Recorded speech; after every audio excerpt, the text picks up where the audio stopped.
Then Turin, being yet bemused by the eyes of the dragon, as if he were treating with a foe that could know pity, believed the words of Glaurung, and turning away he sped over the bridge. But as he went, Glaurung spoke behind him, saying in a fell voice, "Haste you now, son of Húrin, to Dor-Lomin, or perhaps the orcs shall come before you once again. And if you tarry for Finduilas, then never shall you see Morwyn or Nienor again, and they will curse you." But Turin passed away on the northward road, and Glaurung laughed once more, for he had accomplished the errand of his master. Then he turned to his own pleasure, and sent forth his blast, and burned all about him. But all the orcs were busy in the sack he rutted forth, and drove them away, and denied them their plunder, even to the last thing of worth. The bridge then he broke down, and cast into the foam of Narog. And being thus secure, he gathered all the hoard and riches of Felagund, and heaped them, and lay upon them in the innermost hall, and rested a while.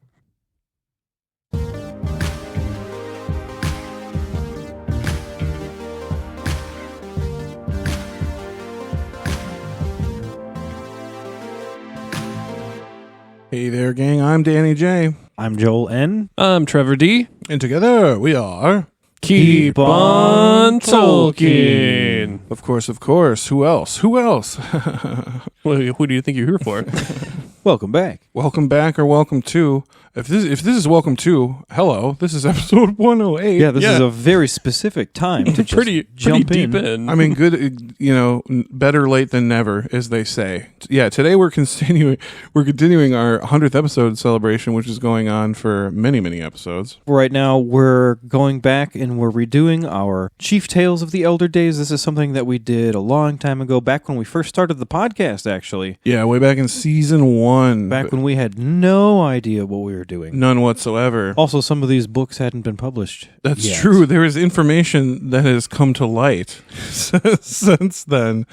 That is true. I'm so glad I get to be part of the second round of this. And this is, that's another thing. Trev wasn't here. Well, I mean, you were here for part of Children of Húrin the first time around. But yeah, you're here for the whole goddamn thing now. Oh, heck yeah. Way deeper. And this is way more intense than I thought it was going to be. I think sometime in this episode, we get past where you were previously. Yes. Previously, we had him on for one of our two parts. Mm-hmm. Yeah, we did a two-part on Turin, 11 and 12, I think, episodes. Episodes 11 and 12, yeah. But yeah, now you're being on probably 6 parts of Children of Húrin, right? Yeah. Way to go, Trevor. Yeah. It's an exciting story. I'm glad to know it. So just to reiterate, this is part 4 of our coverage of the story of the Children of Húrin. So let's cover where we left off in our last episode. Yeah. We got a little lightning round here. Turin joined a gang and became leader of it. Remember that? That was fun. Just worked his way right up. Mm-hmm. Turin met Mime the Petty Dwarf and moved in with him. For a while, he did. They became roommates. Mm-hmm. Beleg and Turin ran their realm called the Land of Bow and Helm. Yeah, Dor-Kurthal, I believe is how you say that in Elvish, right? Turin was also betrayed by the same Mime and sold to the orcs for capture. What a bastard. We also met Gwyndor of Nargothrond. Cool guy. Remember him? Beleg is also killed by accident by Turin himself. That was sad. That was Tragic. Yeah, that's the word I was going to use. Tragic. Yeah. And then as a result, Turin is taken by grief and madness. We all remember that, right? And he was healed at the pools of Ivrin, right? Mm-hmm. And lastly, Gwyndor decides to take Turin to Nargothrond. Nice. Okay, yeah, let's jump into it right there. This I called Misery Loves Company, Part 4. Let's get to Nargothrond. Turin in Nargothrond. So with this part in our tale, Gwyndor brings Turin with him back home to Nargothrond, because at this point, where else are they going to go? Yeah, you got really nowhere else to go. Why not go home? And when Gwyndor gets home, his own people don't even recognize him. Mm-hmm. He's been in Angband for a long time. Yeah, over 20 years. And this time in Angband changed his appearance drastically, of course. That's why they don't recognize him. Mm-hmm. Which is really odd for elves. Like, elves don't normally age all that noticeably. Like that. Oh, at least not in that short a time. I mean, granted, he was there a long time, but... Not long for elves. Not for elves, for elves. Yeah. He just did a short stint Yeah. for the elves, yeah. But yeah, he is welcomed by Finduilas, the daughter of Orodreth. Remember, Orodreth is now the king of Nargothrond after Felagund has passed. Oh, yeah, that's right. Yeah, and Finduilas is special because she was Gwyndor's lover back before he had gotten captured. They were actually betrothed. And Yes. they were deeply in love before the Near-Nath happened and they were separated. Mm-hmm. Got a quick excerpt by Danny. And so greatly did Gwyndor love her beauty that he named her Felivrin, which is the sheen of the sun upon the pools of Ivrin. That's beautiful. That is beautiful. And if you remember, that's a very important and sacred place to the elves of Nargothrond and Gwyndor in general. The pools of Ivrin. Yeah. Yeah, it's a special place that actually comes up a few times throughout these Sure great does. tales. Yeah, sure does. So Turin is admitted with Gwyndor on the grounds that he is a valiant foe of Morgoth and a dear friend of Beleg Cuthalion. Yeah, even the elves of Nargothrond know who Beleg is, right? Everybody in Beleriand knew who Beleg was. Important guy.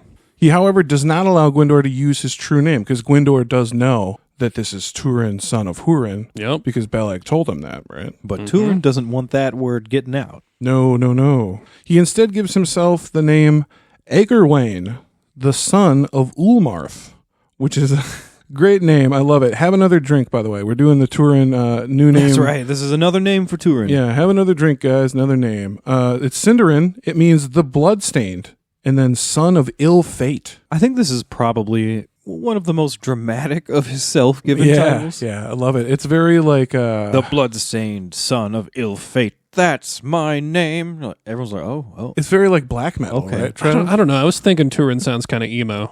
He's more emo than I was. That's funny. I'm thinking black metal. Trevor, who's actually a metalhead's like, sounds emo to me. Aegirwain. Yeah, Aegirwain, son of Ulmarth. Let's get into the era of that Turin, his black sword era. That's what we call it. His right? black seed still sounds emo. Yeah, the black sword era. That album wasn't very good in my opinion. The black sword era, but yeah. So Turin, he wants to go to war against Morgoth yet again, right? Yet again. That's what he does. That's his purpose. That's all he knows, right? Yeah, anytime he gets downtime and he's not running for his life, that's just sort of what drives him. He wants to get Morgoth. Right, revenge. Yeah, so he has Anglekel reforged by the cunning smiths of Nargothrond. If you remember in the last episode, the blade went dull after killing Beleg on accident. Which is very strange. Yeah, kind of for a all on blade. its own, right? It's just Right, decided yeah. to be dull. Yeah, just weird, right?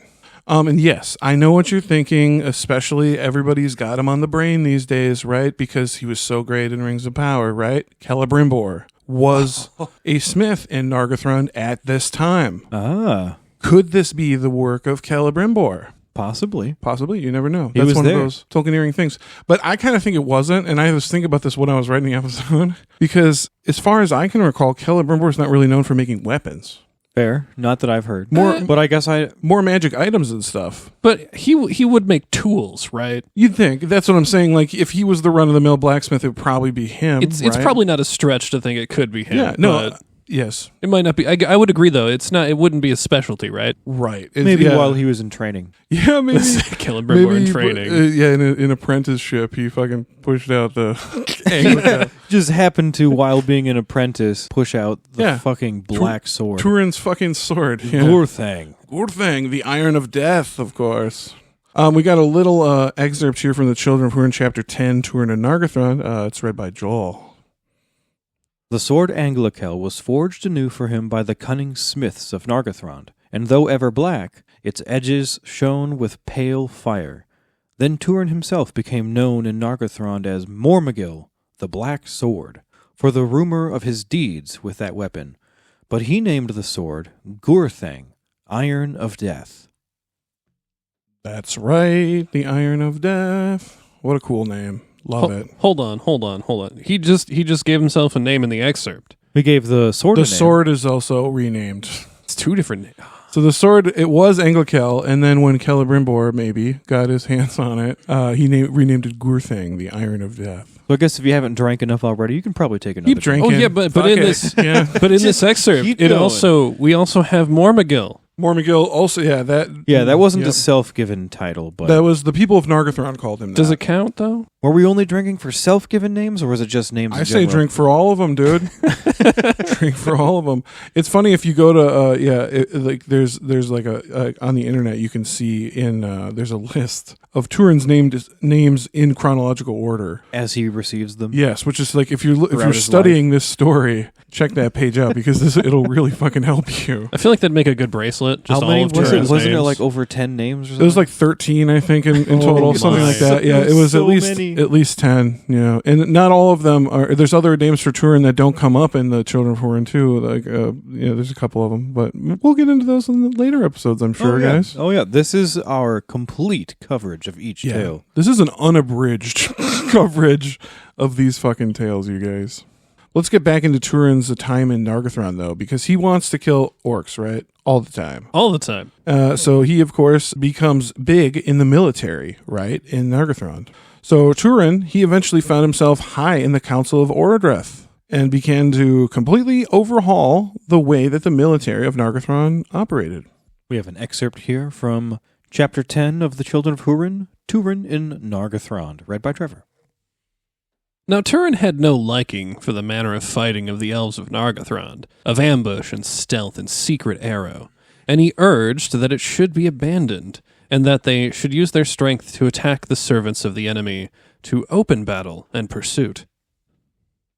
Right. Yeah, he doesn't like any of this sneaking around, any of this strategizing. Right. Yeah, I think Turin believes that, what do people say, like the best defense is a good offense or whatever? I believe that's what Turin believes, you know? That seems to be, where his head's at. Yeah. And the most egregious thing he does while in Nargothrond, in overhauling their defense network, I guess you could say, right, is the Bridge of Turin. This is big. He builds a bridge. Right, build a bridge. I mean, in most cases, you wouldn't think building a bridge to be such a terrible thing, but... civil engineering, it's good, right? Right, but I mean, in this case... The whole thing behind the Kingdom of Nargothrond is secrecy and kind of being hidden. You're not really supposed to be able to find it unless you know where it is. And being difficult to get in there. Right. And here he just builds this big old welcoming bridge showing you right where the front gate is. Hey, you need to get there. Here's a big old bridge for you. Yep. It was meant for easing passage of their troops, I believe. But right, yeah, which makes sense. Like, I mean, that's why the interstate highway system was made in the United States, right? Passage of troops during the Cold War. A lot of people don't know that. Isn't that scary? Weird, right? It doesn't surprise me. But yeah, well, it's more passage of weapons, right, why they made them. But anyway, so that's kind of what this bridge here is doing. It's going straight up to the doors of Felagund to get weapons and people in and out quickly. We got a quick excerpt here from the Children of Húrin, Chapter 10, Turin in Nargothrond, read by Danny. In that time, the elves of Nargothrond forsook their secrecy, and great store of weapons were made. And by the counsel of Turin, the Noldor built a mighty bridge over Narog, from the doors of Felagund for swifter passage of their arms, since war was now chiefly east of Narog in the guarded plain. So, yep, says it right there. Moving them weapons, dude. Moving their arms, yep. I mean, it's a sound strategy, like if you're going to war, but... That's the thing, like, it's not... On its face, it's never... Turin's decisions are never, like, outwardly stupid. You know, they always seem to have some thought-out nature to them, but they always just go shit, right? They always just go tits up eventually. Yep. Like... Yeah, so, and one of these people that's kind of seeing the eventual this might go tits up is his buddy Gwyndor, right? Gwyndor's seeing all this, he's hearing Turin's counsels, he's seeing these reformations, right? He's still friends with Turin, but he's always speaking openly against him in the Council of the King, actually. Yeah, he particularly disagreed with that out in the open strategy, which is, basically Turin's thing at the moment. And, because he knows a thing or two about Morgoth and Angband. Like, he spent a lot of time there, so... Yeah, over 20 years, yeah. Yeah, so Gwyndor's argument is basically that all of the victories over Morgoth in the short term would do nothing to break the ultimate strength of Angband overall. He saw what was in there. Yeah, a trifle these things. These victories, right? And he said that all of Morgoth's losses were calculated, and he would engage just to expose you to see where you were, and then actually send his full forces and just wipe you out. The final wave. Yeah, that's what he's saying. He's like, every time Morgoth loses a battle, he meant to lose that battle. Yeah, it was bait. It was basically. exactly like it's all calculated. This dude is super smart. We have a short excerpt, again from Chapter 10, Turin and Nargothrond, read by Joel about this. But Gwyndor spoke ever against Turin in this matter in the council of the king, saying that he had been in Angband and had had a glimpse of the power of Morgoth, and had some inkling of his designs. Petty victories will prove profitless at the last, he said, for thus Morgoth learns where the boldest of his enemies can be found, and gathers strength enough to destroy them. Yeah, Gwyndor really, he knows. Like, this dude is smart. He's learned from his time in Angband, and nobody's listening to him. Nobody. Yeah, he tries, but, sadly, he loses favor in Nargothrond. Straight up. Yeah, he loses social standing in his society. Fucked up, right? Yeah, everyone's kind of swept up with this Mormogil mania right now. Yeah, he was not. Gwyndor's no longer as strong and beautiful as he once was. Like, he's maimed, right? He's missing an arm now, which is a horrible thing to hold against somebody. You'd almost think like, hey, by the way, right? This true. But you'd almost think this dude is straight visual evidence of Morgoth's evil and corruption, what he can do. Yeah. Right. Hello. You should probably listen to him. You should probably listen to him. Exactly, dude. Yeah. And Gwyndor just can't compete with Turin, man. He's young, he's strong, he's sexy. We got a little excerpt here about how shitty Gwyndor has become and how cool Turin is now. Trev is going to read it for us. Chapter 10, Turin and Nargothrond. Gwyndor fell into dishonor, for he was no longer forward in arms, and his strength was small, and the pain of his maimed left arm was often upon him. But Turin was young, and now only reached his full manhood, and he was in truth the son of Morwen Eledwin to look upon, tall, dark-haired, and pale-skinned, with gray eyes, and his face was more beautiful than any other among men in the elder days. I mean, there you have it, right? Basically, the definition of tall, dark, and handsome. Right. This dude is hot, is what they're saying. Yeah, you should just put this on his Tinder profile or whatever. Yeah, ready dude. to go. I am the son of Morwen Eledwin to look upon. Yeah. I also giggled to myself a little bit when he said, for he was no longer forward in arms. Because he's only got one arm. That's pretty funny. I never got that before. I think it's funny that it says the pain of his maimed arm was often upon him. Like, that's a negative aspect of his personality. Like he was always crabby because he was... Yeah, I love Gwyndor, but he's always in pain. That fucking asshole. Fucking asshole. He just complains so much. Yeah, oh my God. Jesus Christ. Well, let's talk about some more important folks in Nargothrond here for a second. Finduilas, right? We might know her. We mentioned her. That's Gwyndor's betrothed, right? Yeah, let's talk about her a little bit more and her part that she plays in this story. She plays a sad, integral part of the story. Who doesn't? Yeah. And not even on purpose, really. So Nope. The people of Nargothrond were all in love with Turin, including the king, Orodreth. Mm-hmm. And they all started to call him, I'm gonna try to pronounce this as best as I can, Adenadel. Adenadel, yeah, you got it. Yep. Which is Sindarin for man-elf. Yep. Yeah, so take another drink, guys. Adenadel. There's another one. Hey. That's at least 3 or 4 so far. Just this episode. You guys episode. everyone's wasted. Yeah, I should have brought it. Fuck. we should have tried to keep up with. Oh my God, that would have been awful. Yeah, eventually, Finduilas, she's the daughter of Orodreth, right? Daughter of the king. Very important. She starts to fall for Turin. Oh no. poor Gwyndor. Yeah. I mean, he did abandon her for 20-some years to go to Angband. Well, abandoned. Well, I don't know if he abandoned her. Jesus Christ. Totally fucking abandoned her when he was taken prisoner. Oh my God. So, Finduilas and Turin. Turin was completely oblivious to this whole thing, apparently. And she Clueless. She eventually even started to see Turin without Gwyndor even being there. Ooh, yeah, because you know how it starts off, right? Like it starts off like let's all hang out together, right? Yep. And then you just you kind of split away, right? This is kind of a funny story. Joel and our friendship kind of started this way because we had a friend that we didn't super like anymore, and we started to hang out in groups of 3, and then me and Joel were just like, I was like, this Joel kid's pretty cool, maybe I'll just start hanging out with him without this other third person. And then we started hanging out with each other without Gwyndor anymore. Yeah, without we started cheating on Gwyndor. But that's how it happens, I guess, sometimes. Hey, you know what they say? Well, our Gwyndor, I wouldn't call him a Gwyndor. He was more of an ass. So. No, yeah, Gwyndor doesn't deserve what he's getting here. No, our friend did, guys. Don't think that we're assholes. This isn't an apples to apples comparison. Right. Yeah, Yes. okay. Yes. Well, she gives Turin, hey, another name. Really? Already? Oh, Already. Jesus Christ. Yeah, she calls him Turin. And that's Sindarin for the secret. That's so close to his name. I'd almost be upset about I would that. be Yeah. too, yeah. I'd be like, shit. what are you, Oh, whoa, yeah. what are you getting at? Yeah. What are you getting at? A little too close to home. Maybe you pick Well, at another this name. point, she also doesn't even know who he is, though. So Right. this is innocent. Yeah, she guesses that he's hiding his true identity, right? So she calls him the secret. You're the secret, dude. You're mysterious, right?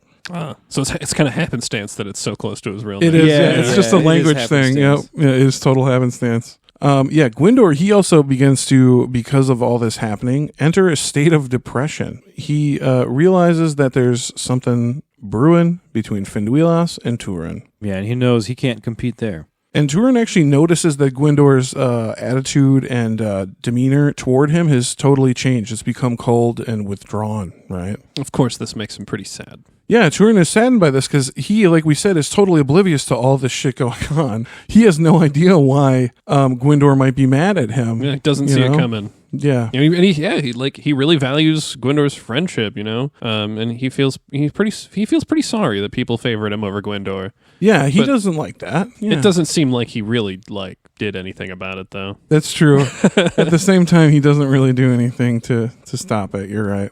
Finduilas is also in a state of depression. This is part of the story where everyone's just kind of real sad. Everyone's depressed. Everyone's real depressed, and it's actually part of the plot. No one's happy. Like, even though Finduilas is developing these feelings, it's against her will. It's not like she wants this to happen. Right. We don't choose who we love, right? Love triangles are toxic, people. Yeah. Well, we've got another excerpt here from that same chapter 10, Turin and Nargothrond, read by Danny. In truth, Finduilas was torn in mind, for she honored Gwyndor and pitied him, and wished not to add one tear to his suffering. But against her will, her love for Turin grew day by day, and she thought of Beren and Luthien. But Turin was not like Beren. He did not scorn her, and was glad in her company. Yet she knew he had no love of the kind she wished. His mind and heart were elsewhere, by rivers and springs long past. Wow. Yeah, we're all depressed. Super sad. You know what I think it's time for, you guys? Ooh, my favorite part of the episode. Yeah, I need a little palate cleanser. I need a little palate cleanser. And let's call upon our friend Joe Vasky to do that for us. Do we summon him? Is there like a summoning circle? Yeah, or? we have a Ouija board or something. Whenever I find myself suffering from the existential dread of everyday life, I tend to go to YouTube and I check out videos about the deep sea. Tends to calm me down. Don't know why. It does. But since this story, Children of Húrin, is such a downer, we're going to keep it light with our new palate cleansing segment. Joe, our buddy Joe Vasky, is going to break in and do some little facts for us. Yeah, and we'll do this maybe just every now and then whenever it gets real too down in the dumps. We'll bring Joe in. We'll get a deep sea fact. And it'll immediately cheer us up, I'm sure. Yeah. Oh yeah. It'll turn it right around. We'll gear us up for the next depressing thing to happen. Yeah, it'll help us work our way through this very sad marathon that we're on. That's a good way to describe it. It is good. Yeah, this is a marathon of sadness. You're right. That's what we should call this Children of Húrin series. A marathon of sadness. I love that. But here it is, guys. Joe Vasky, Deep Sea Fact number 1. Roll it.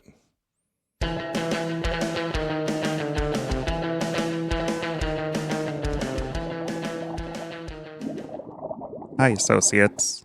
This is Deep Sea Facts with Joe Vasky. I'm Joe Vasky.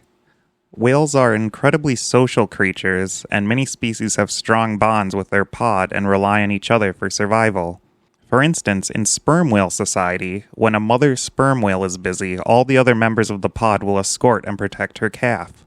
Additionally, scientists estimate between 1900 and 1999, nearly 3 million whales were killed by the whaling industry. It was they were either trying to get from the sperm whales, it's either called spermageti or spermaceti, but they were trying to get one of those. This was Deep Sea Facts with Joe Vasky.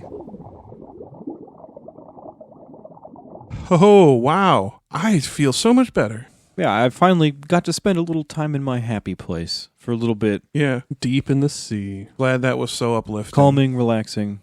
Well, back to pain. Let's get back into it. Let's dive in. Yeah. So, when your friend is depressed, what do you do if you're a good friend, but you try to cheer him up, right? So Turin, he tries to cheer Gwendor up one day because he notices his demeanor has completely changed and he seems gloomier even than when he returned from Angband. Which is Yeah, saying something. that's saying something. That's hard to beat. Yeah. That's hard to beat. Yeah, Turin tells him, to be glad, because he only needs more time to heal. He's out of should smile Angband. more. Smile. Yeah, just smile, baby. Turin mentions Finduilas and her love for Gwendor, but of course, we know there's kind of something happening there. And so Gwendor just, he just stared at Turin and he didn't say anything. Yeah, when Finduilas comes up in the conversation, he literally looks at him like, bruh. Seriously? You bring her into this? that up? Well, we do have an excerpt here. Joel's going to read it from chapter 10, Turin and Nargothrond. Why do you look upon me so? Said Turin. Often your eyes have gazed at me strangely of late. How have I grieved you? I have opposed your counsels, but a man must speak as he sees, nor hide the truth that he believes for any private cause. I would that we were one in mind, for to you I owe a great debt, and I shall not forget it. Will you not? Said Gwendor. None the less, your deeds and your counsels have changed my home and my kin. Your shadow lies upon them. Why should I be glad who have lost all to you? Turin did not understand these words, and did but guess that Gwendor begrudged him his place in the heart of the king.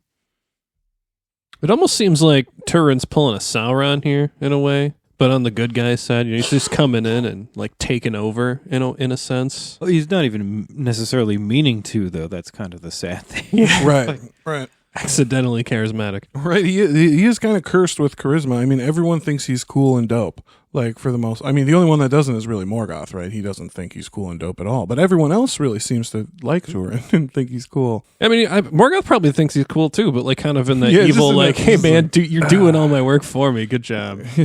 But eventually Gwendor decides to address this tough topic directly with Finduilas, so they sit down to have a hard conversation about, her depression and what's behind that. Yeah. He tells her that he knows that she's in love with Turin, and he tells her that he still loves her, but he also understands that she doesn't love him anymore. God damn. Which is pretty fucking sad. We've got a quick excerpt here from that same chapter 10, Turin and Nargothrond, read by Trevor. Since you tell me not the cause, I must guess. Daughter of the house of Finarfin, let no grief lie between us. For though Morgoth has laid my life in ruin, you still I love. But go whither love leads you, for I am unfit to wed you, and neither my prowess nor my counsel have any honor more. Oof. Yeah. Sad. Rough. I mean, I guess at least he's not blind to what's happening, but that, that doesn't make it any easier. Yeah. Turin or Gwendor also it does a little just advising her just straight up to stay away from Turin because he's seen that people who get involved with Turin end up getting hurt, basically. Right. And he then reveals to her Turin's full name and background. Right. I mean, it makes sense. If he really loves her, he probably should warn her to stay away from Turin. Yeah. He's sort of witnessed the curse that surrounds Turin firsthand. You'd be a bad friend if you didn't. I mean, honestly. I mean, he was there when Turin killed his best friend. Yeah, straight up on accident. Yeah. Right. He's like, if he could do that, what do you think he'll do to you? Yeah. On accident, even Yeah, so he goes so far as to tell her his name and that he is actually directly cursed by Morgoth. Yeah, straight up. I suppose he kind of just believes this to be true, right? We don't have a... Well, it's based on the rumor that he heard in Angband. Right, he heard the rumor and then he met Turin. And then he met Turin. And he was and like, he put two and two together. That was enough for him, yeah. That was enough, yep. So let's talk about Turin and Gwendor. They're our two buddies, right? Yeah. Well, I mean, yeah. Well, also Finduilas, right? Because, right after this, she just goes back to Turin. She's like, hey, I know who you are. I know your real name. Oh, yeah. And Turin does not like that. No, he gets pissed. He goes to confront Gwendor for basically betraying his trust and telling somebody Turin's rightful name. He didn't want anyone to do that. Mm-hmm. So we got another excerpt here from that same chapter 10, Turin and Nargothrond, read by Danny. Now, when Turin learned from Finduilas of what had passed, he was wrathful, and he said to Gwyndor, "In love I hold you for rescue and safekeeping, but now you have done ill to me, friend, to betray my right name and call down my doom upon me, from which I would lie hid." But Gwyndor answered, "The doom lies in yourself, not in your name." Ooh. Yeah, dude. True. Yeah, I mean, if you look at Turin's history up till now, You have 1,000 names, Yeah. dude. yeah, and it hasn't changed much, has it? The No, curse and- is on you, Yeah. not the name, Turin. Yeah. Well, it's all his. I mean, his named curses are kind of on all of our listeners, right? Because of all these shots they're taking. Yeah, they're all drunk. You They're too. passed out. Nobody's listening, all dude. of these names are a curse for our fan base right now. Yeah, nobody's listening, dude. They passed out like 5 Yeah, minutes ago. if anyone was actually playing that drinking game, they've got to be out by now. We're sorry, and please don't sue us for you dying of alcohol poisoning. Well, I guess they can't, can they? No, Drink- 'cause they're dead. Yeah, they can't sue us if they're Drink dead. responsibly, people. Yeah, always. always. Always, guys. So let's jump out of this very depressing point in the story with Turin and actually jump over to the other child of Húrin. Because remember, Yeah. this story is called The Children of Húrin, not The Son of Húrin. Right. So let's talk about Húrin's daughter, Nienor. Oh, Yeah. also, Nienor and Morwen. I just have to say, when I first heard of the Children of Húrin, I thought that there would be more of them, Like a whole brood of Yeah, children. like at least 4 or 5, right? Like Yeah. we really only touch. Well, he has 2, right? So, well, 3. well, oh, that's right. One of them, That's right. One of them died real yeah. young. Yeah. Just another sad detail. in Yeah. this You always very forget about sad- that. Yeah. You always forget about that first dead child, you know, that like right off the bat dead child in this story. You forget about it often, you know. What was her name? Lalaith? Her name was Urwin. Oh. Yeah, which they called her Lalaith, which means laughter. Yeah. How happy Yeah. and yet so goddamn sad. Yeah. Okay. So yeah, let's talk a little bit now about Morwen and Nienor. So Yeah. meantime, Meantime. Yeah, due to the badassery of Turin and the elves of Nargothrond, the conditions, right, like the war conditions, were finally right for Morwen to be able to flee Dor-Lomin, and that was in the year 494 of the First Age. But also remember, everybody, she could have left way sooner. Elves came to get her, and she decided against That's it. right. that's true. Yeah, don't forget. These conditions were right at a different time. But And then she paid those elves too, remember? yeah, she did. Yeah, I'm not went, poor. She like went fucking broke just to Yeah. pay them, Ugh, just to tip them. Morwen. Okay, yeah, that's who we're talking about. Morwen. So Morwen and Nienor, who is actually now 21, Mm-hmm. make their way to the kingdom of Doriath. And they are well received, and they dwell there for a while as honored guests. Yeah, but guess who's not there? I mean, we know Turin. He's not been there for a while, and no one knows where he is. And you know, they're pretty bent up about this. Like they were expecting to come and see him there, and there he is not. Yeah. We got an excerpt here from chapter 10, Turin and Nargothrond, of the Children of Húrin, and it's going to be read by Joel. In that time of respite and hope, when because of the deeds of the Mormagil the power of Morgoth was stemmed west of Sirion, and all the woods had peace, Morwen fled at last from Dor-Lomin with Nienor her daughter, and adventured the long journey to Thingol's halls. There new grief awaited her, for she found Turin gone, and to Doriath there had come no tidings since the dragon helm had vanished from the lands west of Sirion. But Morwen remained in Doriath with Nienor as guest of Thingol and Melian, and were treated with honor.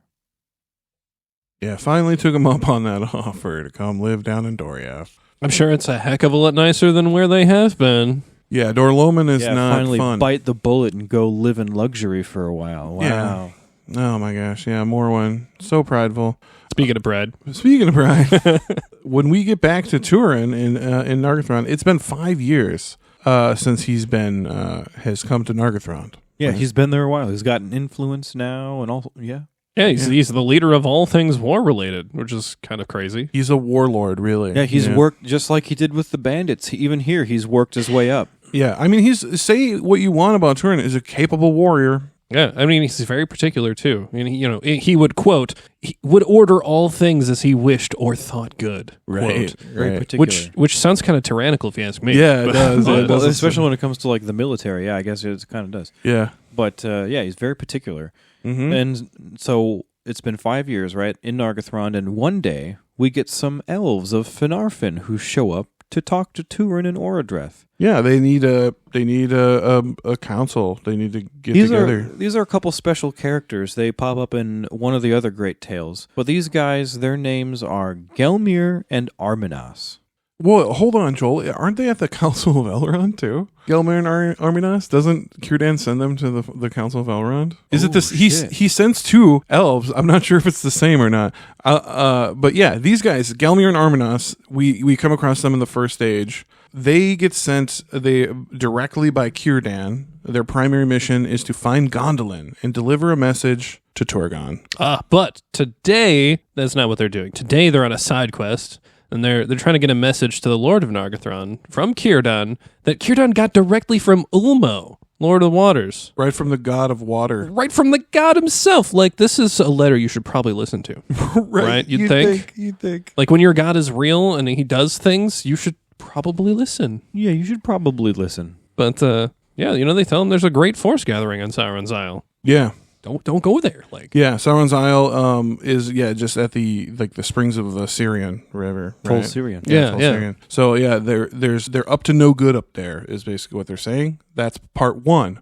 Part 2 is they should shut the doors of Felagund, don't go abroad, and break down that bridge. Those are the things that Ulmo says. So saith the god Ulmo. Yeah, there's a great army gathering, and you need to shut your doors and break that bridge and fucking prepare to defend. Yep. Not a time for offensive bridges. No.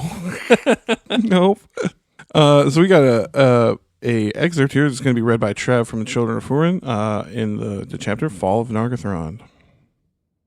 The evil of the north has defiled the springs of Sirion, and my power withdraws from the fingers of the flowing waters.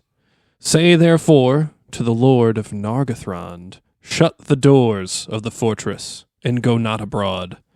Cast the stones of your pride into the loud river, that the creeping evil may not find the gate.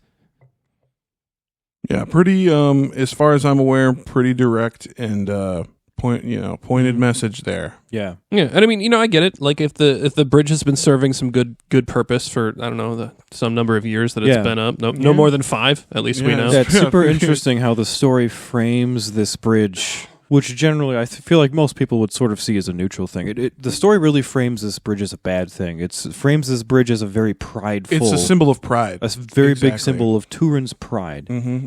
Mm-hmm. Of course, Turin doesn't want to, get rid of the bridge. He doesn't like this letter at all. Not at all. He's not a fan of people telling him what to do. As we've learned, yeah. And apparently this extends all the way to the fucking Valar. Right.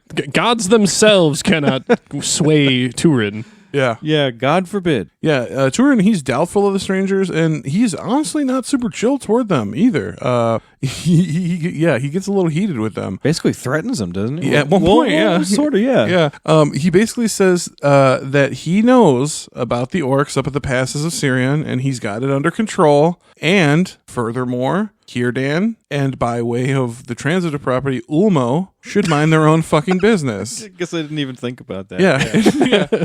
The gods should mind their own fucking business is basically what he says. It's like, I've had this under control for a few years now. Don't tell me what to do. Yeah. So after a minute of talking, Arminas sort of gets a funny look on his face, and he asks Turin directly if he is of the house of Hador that he has heard rumor of. Yeah. Sort of hinting at his lineage. They're sort of catching on to who this might be. And Turin then gets even nastier. And this is when he kind of threatens Arminas directly. Right. It's funny, too, because Gelmir's the one that delivers the message. And Arminas is just kind of standing there. And then when Turin starts mouthing off, he's like, aren't you Wait a minute. the House of Hador guy? You kind of remind me. I think I know you. Yeah. But yeah, Turin gets real nasty here and directly threatens Arminas. We got a excerpt here from chapter 11, The Fall of Nargothrond, read by Danny. Here I am named Egerwain, the Black Sword of Nargothrond, answered Turin. You deal much, it seems, in guarded speech, friend Arminas. It is well that Turgon's secret is hid from you, or soon it would be heard in Angband. A man's name is his own, and should the son of Húrin learn that you have betrayed him when he would be hid, then may Morgoth take you and burn out your tongue. Yeah, that sounds like a pretty heated thing to say. Like, strong words. Like, yeah. Don't you call me by some name. Here I'm known as this guy. I love how he also doesn't confirm that he is. the son of Húrin. But he's like, but if he finds out, he's gonna beat your ass. Like, he's not gonna. yeah, be I happy. can neither confirm nor deny. But I bet if he found out, Yeah, I he love would want that. to kick your ass. Tell me you're the son of Húrin without saying you're the son of Húrin. Yeah, exactly. exactly. Yeah. Yeah. Yeah, Arminas, he tells Turin that he actually knew Húrin and Huor, and that he is nothing like them.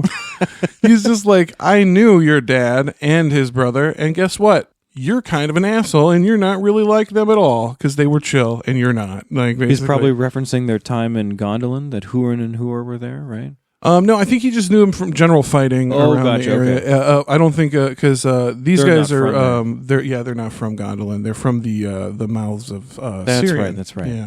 So Turin, when he says that, he's like, he says this throw shade at Turin, like, you're not like your father. Your dad was cool. You're not. And Turin basically says, I'm like my mom. Fuck yourself. Basically, he's like, because he even says you don't even look like your dad. He's like, haven't you seen the men that have taken after their mothers? Right, I remember. Yeah, that's the line he says. Yeah, he's like, has there never been any man to take after their mothers? Yeah, like, I'm like my mom. Fuck off, dude. And yeah, Gelmir and Arminas after this, they're like, all right, we did our part. We delivered the message. We're done here. We delivered the message. We done what we can do. And they depart. But this is what's really funny. They depart only because they're ordered to depart. So now remember, these guys are Finarfin's people, right? Finarfin, the brother of Felagund, right? Or the father of Felagund, right? So like these are all the same, like pretty tight knit group of elves. So they actually want to stay with their kin in Nargothrond and help fight Morgoth. But they're on orders. They got to go back to Círdan, right? It's just really funny to me. It made me laugh that They they're like, actually want to stay. yeah, that this dude is a dick to them, like, outright, but he's like, but they're like, if a fight's taking place, we want to be part of it. Kind of seems to be like part of a trend if Turin's involved, right? Like, we don't like this, but we kind of like this. Yeah. Right. It's For whatever like- reason, he seems to command respect. Right. He does. That's a very good way to put it, Joel. Yeah. He commands respect from people in a very unique kind of way that a lot of characters don't. Like, people just take to Turin, Which plays into the curse. Which plays into the curse, because, like, yeah, the more you like the guy, the more it's going to suck when he fucks you over or something, So, yeah, let's get into this, the autumn of 495, which, if you remember your years, right? The autumn of 495 is the raging of Glaurung. Sounds metal as fuck. Yes. So the forces of Morgoth, like we mentioned earlier from our elvish friends, they're mustering in the pass of Sirion. Mm-hmm. And this massive force moved south and is commanded by none other than Glaurung, the father of all dragons. So this is a pretty big fucking deal. A massive army being led by the father of dragons, a monstrous dragon. And just in case you need, like, a little quick refresher about Glaurung, here's kind of Glaurung in a nutshell. He's the first dragon ever bred by Morgoth. Right. Right? All other dragons descend from him. Mm-hmm. He's extremely formidable in battle, and he's also really magically powerful. Yes. Very, very good in a nutshell, Trevor. I love that. Thank you. Yeah, the first dragons, they didn't have wings, but I feel like they sort of made up for that with their magic and their manipulations and things. Yeah, of course. And if you want to hear all about Glaurung and other dragons, check out our Evil Creatures trilogy. We do a dragon episode, and it's a fantastic episode. I really love it. Yeah, there's Go check several dragons that are really awesome. There's Yes. some cool ones. Yeah. So Turin, of course, as this, the raging of the worm is happening up north. So basically, the men of Brethil had lost the battle at the crossings of the Taglin. I didn't put this in the outline because everything is so long, you guys. Handir is killed, right? And they just move south. And as soon as they push past the men of Brethil, Turin's like, all right, we got to go up there and meet them. They're like, this army's getting too far south, too close to our neck of the woods. Yep. We've got to react. Yes. We've got to go on the offense, right? Offense is a good defense, says Turin. Right. Yeah, so they ride out with Ordreth and Gwendor and a giant host from Nargothrond. They're like, all right, we can take him. Yeah, probably too many people. You should have left some. Yeah, exactly. He literally threw everything that they could into this offensive strike. Yeah. Nothing left at home for defense. Yep. They meet the orcs in open battle, and it turns into a complete fucking disaster, you guys. I mean, this is one of the biggest routs in probably the history of Tolkien. I mean, this is what's called the Battle of Tomb Halid, this is the elves of Nargothrond. They're pushed back into this field called Tumhalad. It's between the Narog and a tributary of the Narog called the Ginglith. The etymology is unclear what Tumhalad means, but it could mean field between valleys, because it's between the rivers, right? But yes, so this is a huge battle with tons of orcs and a goddamn dragon, and it's a rout. And nobody could withstand Glaurung but Turin, because he was given the dwarf mask by the smiths of Nargothrond. Very cool. Yeah, not the Helm of Hador, which you might think, because he doesn't want anybody to know who he is. Remember, because the Helm of Hador is basically like, this is who I am. I was thinking how funny it would have been if you fought Glaurung wearing that. Just be like, look in your reflection. It's right here on the helmet. Yeah. But so Turin's the only one that can withstand Glaurung, and it's utter chaos. Few survivors, even, right? Orodreth is slain outright, straight up killed. King is killed. I feel like the death of Orodreth is so unceremonious. It is, man. It happens quick, and there's no time to accept it. It's just because there's still so much happening. Like the battle, the army of Melkor is still there and advancing. Oh yeah, and Gwyndor, he's gravely wounded. But Turin, he rescues Gwyndor, right? He takes a little bit of time from booking it back to Nargothrond to take his friend away from the battle. Yeah, return the favor. Save your friend in the way that he saved you. Yeah, exactly. So just like Joel said, mirroring the situation earlier in the story, Turin, he bears Gwyndor out of the battle, but he can't do it too far, right? It's just one guy, right? Yeah, well, I mean, as big as Turin is, like, he's been fighting all day and whatever. His strength waning, I'm sure. Sure, he's tired. Turin finds a nice spot to lay Gwyndor down, and they have their final conversation together. And it is brief, but I'm going to warn you, incredibly, profoundly sad conversation. Who would have thought? Who would have thought in a story as uplifting as the Children of Húrin that you would have such a sad and dark conversation between two good friends? But we got it for you here, straight from Chapter 11, The Fall of Nargothrond, and Joel's going to read it for you. Get your Kleenex box, guys. This is a sad one. Then Gwyndor said to Turin, "Let bearing pay for bearing, but ill-fated was mine, and vain is yours, for my body is marred beyond healing, and I must leave Middle-earth. And though I love you, son of Húrin, yet I rue the day that I took you from the orcs. But for your prowess and your pride, still I should have love and life, and Nargothrond should yet stand a while. Now if you love me, leave me. Haste you to Nargothrond, and save Finduilas. And this I say to you, she alone stands between you and your doom. If you fail her, it shall not fail to find you. Farewell." Wow. Holy shit. Super sad. But Turin, he doesn't say anything to this, actually. He just kind of, leaves Gwyndor to die alone in misery. Kind of like a fuck you, in a way. It's what Gwyndor he asked for. It's true. It was a pity. He literally said, if you love me, fuck off. That's what I would say, right? Like, if I were Gwyndor, I would be like, if you've ever given a shit about me. This is how I talk, because I swear like a sailor, right? I would say, if you've ever given a shit about me, fuck off. Please leave now. Yeah, exactly. So that's exactly what he does, yeah. Ooh. Yeah, really. God, that's fucking heavy. His last remaining friend, really. Really, yeah. Who just says, please just let me die. Yeah. I regret the day I saved your life. Yeah, I love that. Yeah, I rue the day I took thee from the orcs. Should have left you there. Yeah. I love you, but dude, you took everything from me, man. But for your prowess and pride, I would have love and life, right? Like, that's what he says. And the entire kingdom of Nargothrond. And my whole homeland, And all the people in it. At this point, Gwyndor is anticipating that the army is advancing directly to Nargothrond. And it's done. Yeah, it's totally fucked. Which is what's happening. He's not wrong. But because of that, I think it's time, guys, for another deep sea fact with Joe Vasky. Take a breather. Overdue for it. Take a breather. Take a stretch. Yep. Like I said, every time I have existential dread, I go to YouTube, do these deep sea videos, calms me right down. And this is going to cleanse our palate right up from all this sad shit happening. Give it to me. Let's do it. Roll Deep Sea Fact 2, Ruru.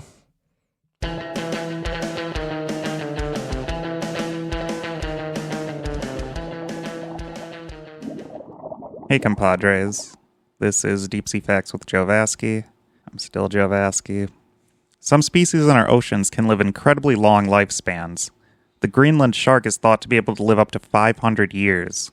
The life cycles of ocean creatures can be varied, but ultimately they have the same conclusion. The process of growing old and deteriorating with age is called senescence.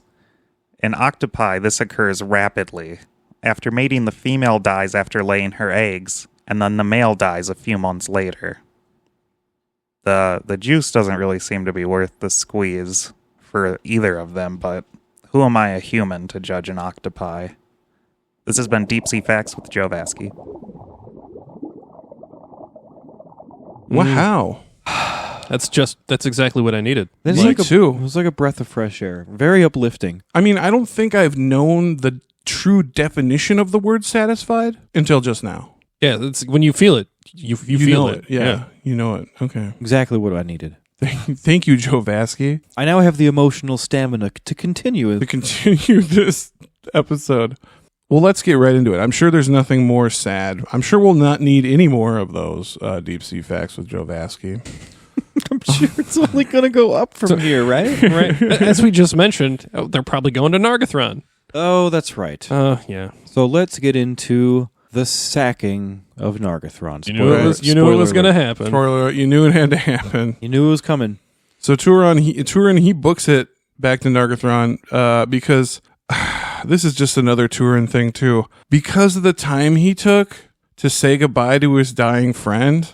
And save, well, I guess sort of save him. Yeah, He died. He didn't really get to. He didn't get back in time to warn the garrison that the orcs were on their way. So it's a total fucking rout, and it's a slaughter, and the city is totally caught off guard, and it's totally fucked from the start. Well, yeah, and by the time Turin gets it, I mean, they're already there, right? Right, they're already there. Yeah, if he wouldn't have stopped with Gwendor, he could have got back in time To at least warn them. to at least be like, hey, battle stations, dogs. Like, it's shit is hitting the fan. They're 2 miles away, like Right. they're coming. Yeah. But instead, they're fucked. And the Bridge of Turin basically led the host right across the river straight to the doors of Felagund.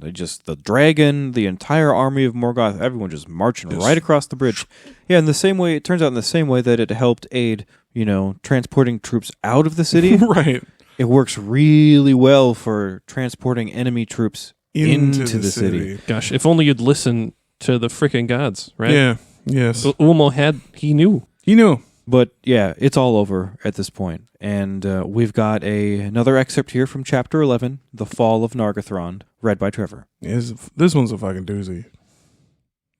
In that day, the bridge that Turin had caused to be built over Narog proved an evil. For it was great and mightily made, and could not swiftly be destroyed. And thus the enemy came readily over the deep river. And Glaurung came in full fire against the doors of Felagund, and overthrew them, and passed within. And even as Turin came up, the ghastly sack of Nargothrond was well nigh achieved. The orcs had slain or driven off all that remained in arms, and they were even then ransacking the great halls and chambers, plundering and destroying. But those of the women and maidens that were not burned or slain, they had herded on the terrace before the doors, as slaves to be taken to Angband. Upon this ruin and woe Turin came, and none could withstand him, or would not, though he struck down all before him, and passed over the bridge, and hewed his way towards the captives. One man army, basically. Yeah. Nobody could or would withstand Turin. That's what it said. Like, even if we could find somebody who could, they're unwilling. They're scared of this man. I imagine an army of Turins would be pretty formidable. That would be pretty intense. Yeah. Like maybe one is already pretty intense. Yeah. I mean, this guy has a sword that can cut through other swords. Like Yeah, literally, yeah. Like- Just imagine him just running around just cutting through Well, people and swords. he also Yeah. has a sword that can make itself go dull, though. I mean, I don't know if I trust that. yeah. I mean, I it suppose it's true. could fuck you over. I suppose. It Yeah. is kind of a funny sword. It isn't is funny that way. I wonder if it can keep itself sharp. Maybe that's... Well, it seems to delight in killing the sword. We'll get more into it as this, because the sword is a character in this fucking. Yeah, it is like semi-sentient. Yeah. yeah, I remember that. We But- talked about it in our weapons episode. Yes, we did. But yeah, it does seem to have some delight in killing, and it does maybe say as much at one point. Ooh. Talking sword? What? But that's not now, guys. It's not now. Yes, keep tuned in. Let's get this marathon continue with Turin and Glaurung. More Yes, sadness. Turin More. and the dragon. Yeah, so Turin, a furious monster, just cuts his way across the bridge to the gates, and his total focus was to find the captives and save Finduilas, because that's what Gwyndor said. If he fails to save Finduilas, then his doom will not fail to find him, right? Right. So he wholesale murders everything that's in his way, and eventually he draws the attention of the dragon Glaurung directly. Like, who is this guy? Yeah, could you imagine just like watching him just hew through everybody? Like, who is this 7-foot tall guy that's This dressed monster? in elf armor and a dwarf mask? Who the fuck is this guy? Yeah, so Glaurung issues from the doors of Felagund and blocks Turin from crossing the bridge. And Turin comes down, ready to fuck up that dragon. Yeah, I He love is furious. Turin literally meets this enemy as if it's any other enemy. Yeah. Like, he's not like, he doesn't even take a second to be like, all right, this is a dragon. This is the father of Come all on, dragons. father of all dragons. Just come on. You can, slapping himself in the face. You can do this. Come on. There's none of that. It's No, he literally just just goes for it. walk out there. I am the black sword of Nargothrond. I can do this. He's got balls, if nothing else. Turin's got guts. He sure does. And yeah, so he raises said sword to strike, but he falls for it, man. He locks eyes with the dragon, and he's just put under that spell, that dragon love spell. The dragon love spell. I love Looked it. right in the eyes of the dragon and fell in love. No, but for real though, just looking in the eyes of the dragon, and Turin freezes in place, and he can hear the cries of Finduilas and all the other captives as they're taken away to Angband, but he can't do anything about it because he's transfixed. It's like He's like stone, right? magic eye spell. He doesn't even need to speak. The dragon just looks at you and boom. That's like He's one of the got you. scariest things. Isn't that Yeah. terrifying? Awful. We got an awesome excerpt here from Chapter 11, The Fall of Nargothrond, read by Danny. Then Turin sprang about and strode against him, and fire was in his eyes. And the edges of Gurthang shone as with flame. But Glaurung withheld his blast, and opened wide his serpent eyes and gazed upon Turin. Without fear, Turin looked in those eyes as he raised up his sword, and straightway he fell under the spell of the dragon, and was as one turned to stone. Thus long they stood unmoving, silent before the great doors of Felagund. That line always made me think of like a Gorgon. Oh yeah, like I Medusa. I Yeah, can see that. Yeah, yeah, totally. Yeah, Locked turn to eyes, stone. and he was as one turned to stone. I was like, oh. I think of the Electric Light Orchestra song "Turn to Stone." You know that? Turn to stone when you are gone. I turn to stone. Yeah. See, I kind of wonder, like, as soon as he's locked eyes and he's frozen, like, does Glaurung, you think he does anything to like block out Turin's perception, or do you think he's like you just sit here and just listen for a second while we cart these slaves out? Oh Like, yeah. Well, Well, he definitely tortures him. I think he knows he can hear it. no, yeah, and it actually says that Turin would. I mean, this is one of those things that's like, I don't know if we're just applying modern things to this old story or not, but like PTSD, right? It actually says that he heard those screams like for the rest of his life. Like every now and then he would, hear that, like, because he was Haunted. haunted by the scream of this like person that he didn't love in the way she loved him, but she was a friend, right? And she's being, yeah, they were close. and he's the only one that can help her, and she's just being carted away to be, whatever her eventual fate is, we'll find out. But So Glaurung then taunts Turin as he is sitting there completely stupefied. And he tells Turin, not altogether falsely, that he's being a shithead and he basically fucks over everyone that means anything to him. ever, He's really just trying to make Turin feel bad. yes, Yeah, he even goes so far as to lie to Turin about his mother and sister, saying course. that they're thralls in Dor-Lomin. When we know that they've been in Doriath for at least 5 years. I don't know if it's been that long, but it's been a few years. It's been a good long time, Yeah, right? it's been a while. They have settled in. Yes. We've got an excerpt here from chapter 11, Fall of Nargothrond, Children of Húrin, and it's going to be read by Joel. Then Glaurung spoke again, taunting Turin. Evil have been all your ways, son of Húrin, said he. Thankless fosterling, outlaw, slayer of your friend, thief of love, usurper of Nargothrond, captain foolhardy, and deserter of your kin. As thralls your mother and sister live in Dor-Lomin, in misery and want. You are arrayed as a prince, but they go in rags. For you they yearn, but you care not for that. Glad may your father be to learn that he has such a son, as learn he shall. And Turin, being under the spell of Glaurung, hearkened to his words, and he saw himself as in a mirror misshapen by malice, and he loathed what he saw. I love that. This alliteration here, mirror misshapen by malice. First of all, I fucking on its face value, love the sound of that alliteration. Love the alliteration. But it's true. It's super true to what Glaurung does to you, right? Mm-hmm. Like he shows you a little bit of truth and some lies, and he kind of mixes them together, and it gives you a warped perspective. A warped perspective, like the things he says here. Like we went through this in the. I'm going to go through it again because we did this in the review. But thankless fosterling, check. Outlaw, check. Slayer of friend, check. Thief of love, check. Usurper of Nargothrond, check. Captain Foolhardy, check. Mm-hmm. Deserter of kin, technically true.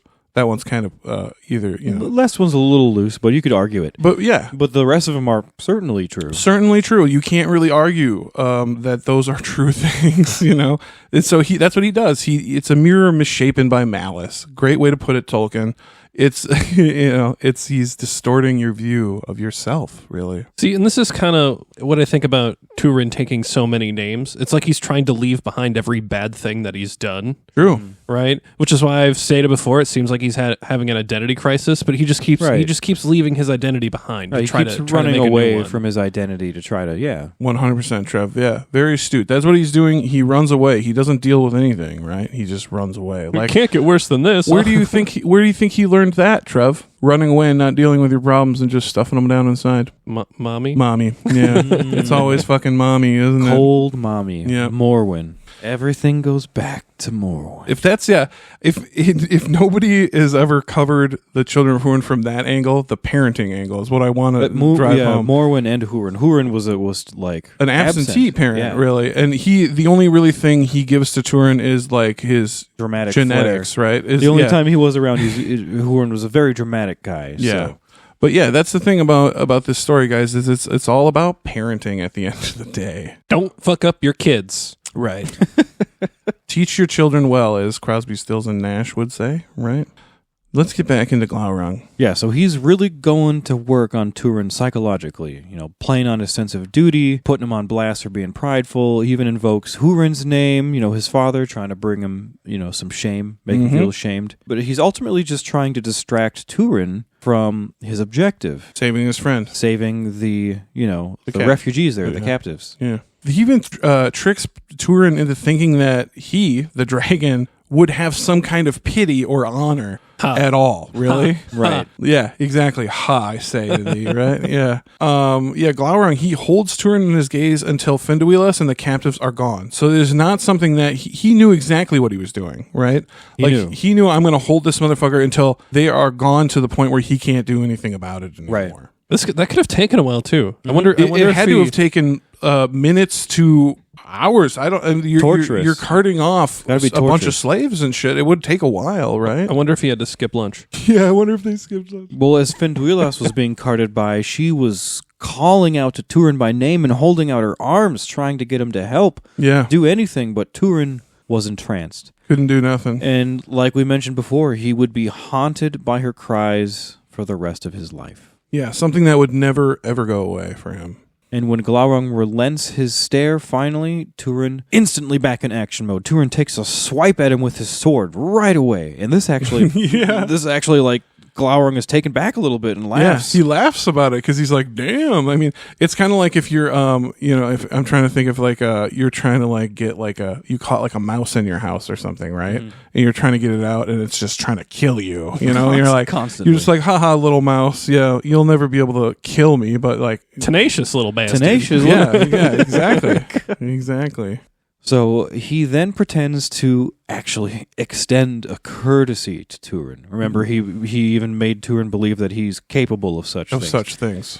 And so the dragon says that he'll even let Turin go if Turin returns to Dor-Lomin to go save his mother and sister, which is a trick. Again, Glaurung knows they're not there. Glaurung knows. We, the reader, know they're not there. Glaurung knows they're not there. Turin does not know. Turin does not. But we've got a excerpt here from, again, Chapter 11, The Fall of Nargothrond, read by Trevor. But Turin, drawing back his sword, stabbed at his eyes, and Glaurung, coiling back, swiftly towered above him, and said, "Nay, at least you are valiant, beyond all whom I have met. And they lie who say we of our part do not honor the valor of foes. See now, I offer you freedom. Go to your kin, if you can. Get you gone.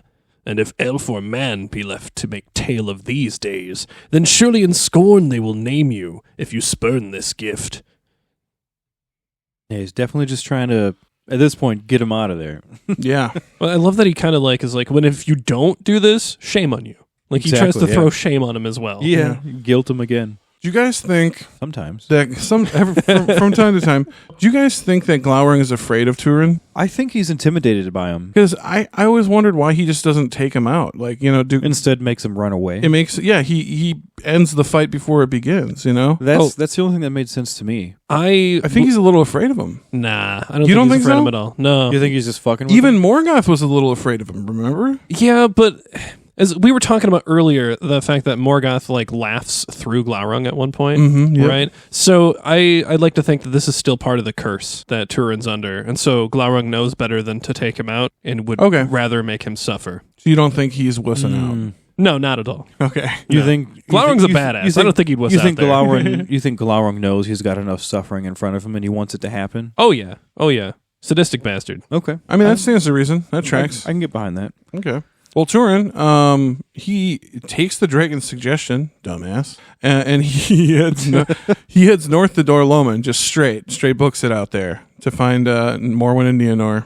Yeah, and Glaurung, pleased with this, he just turns around and kicks out all the orcs from Nargothrond, and he goes in there and takes a good old nap on all that treasure for a while. Just hoards it all up and does what dragons do. Oh yeah, just sleeps on it. If you remember way back, the opening excerpt, that's what it was, right? Him kicking the orcs out, laying on the treasure. Yeah, and Turin and Glaurung will meet again another day, it would seem. In the future. After Glaurung's beauty nap. Yeah, he's got to take a little nappy poo. Yeah, after Turin, has a little road trip back home. Yeah, let's do it. Homeward bound, guys. Now, this is going to be, the first time he's been back to Dor-Lomin since he left, right? Since he was a child. Since he was 9. Yeah. Yeah.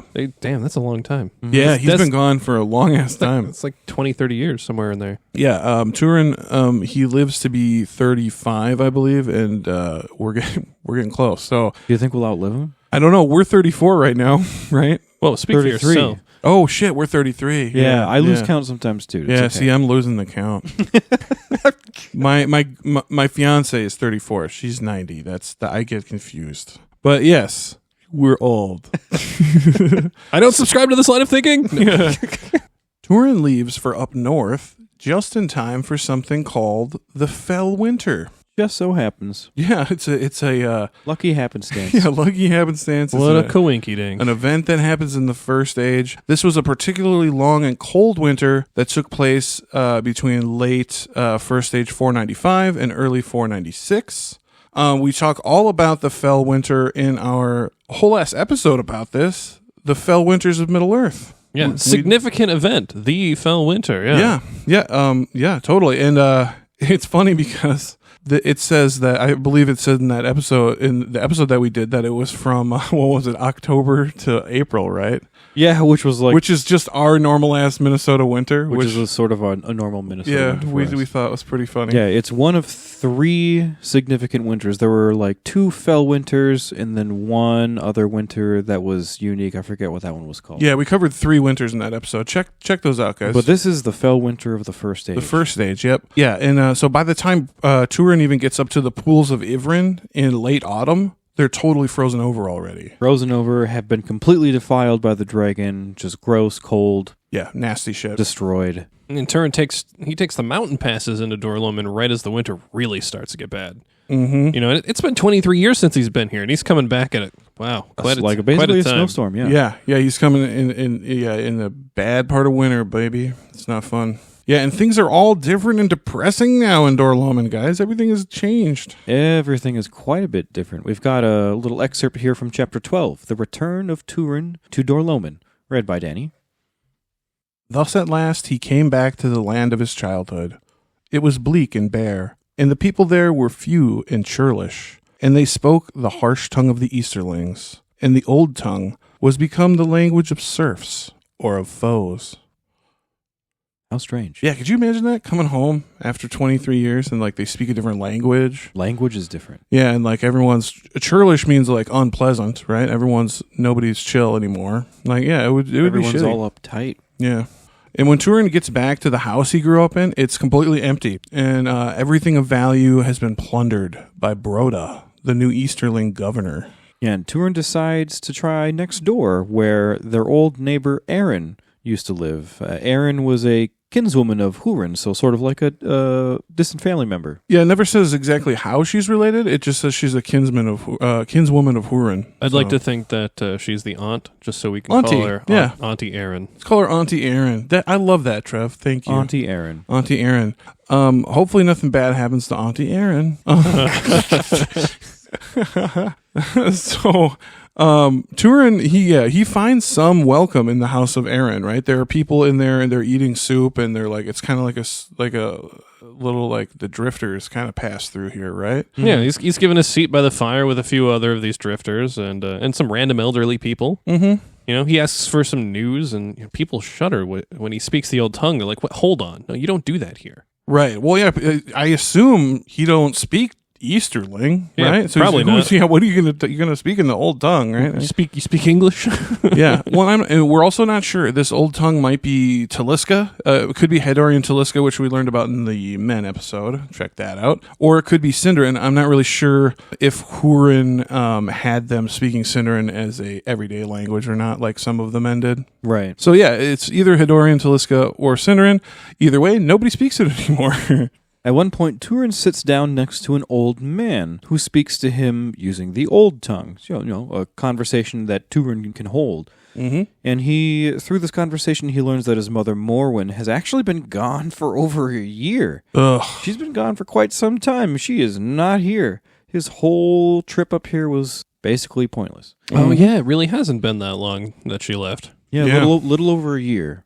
Yep. Of course, when she's gone, of course, Nienor she leaves with her. Mm-hmm. And we also learn the conditions that both Morwen and Nienor had to endure while they were under the occupation before they left. No bueno. Right. Yeah, and he also learned that much of their survival was due to Auntie Erin next door, who was giving them food and money and stuff like that. Yeah, after they gave their money away to the elves. Yeah, that's right. After she paid those elves for something that they probably didn't even want to be paid for.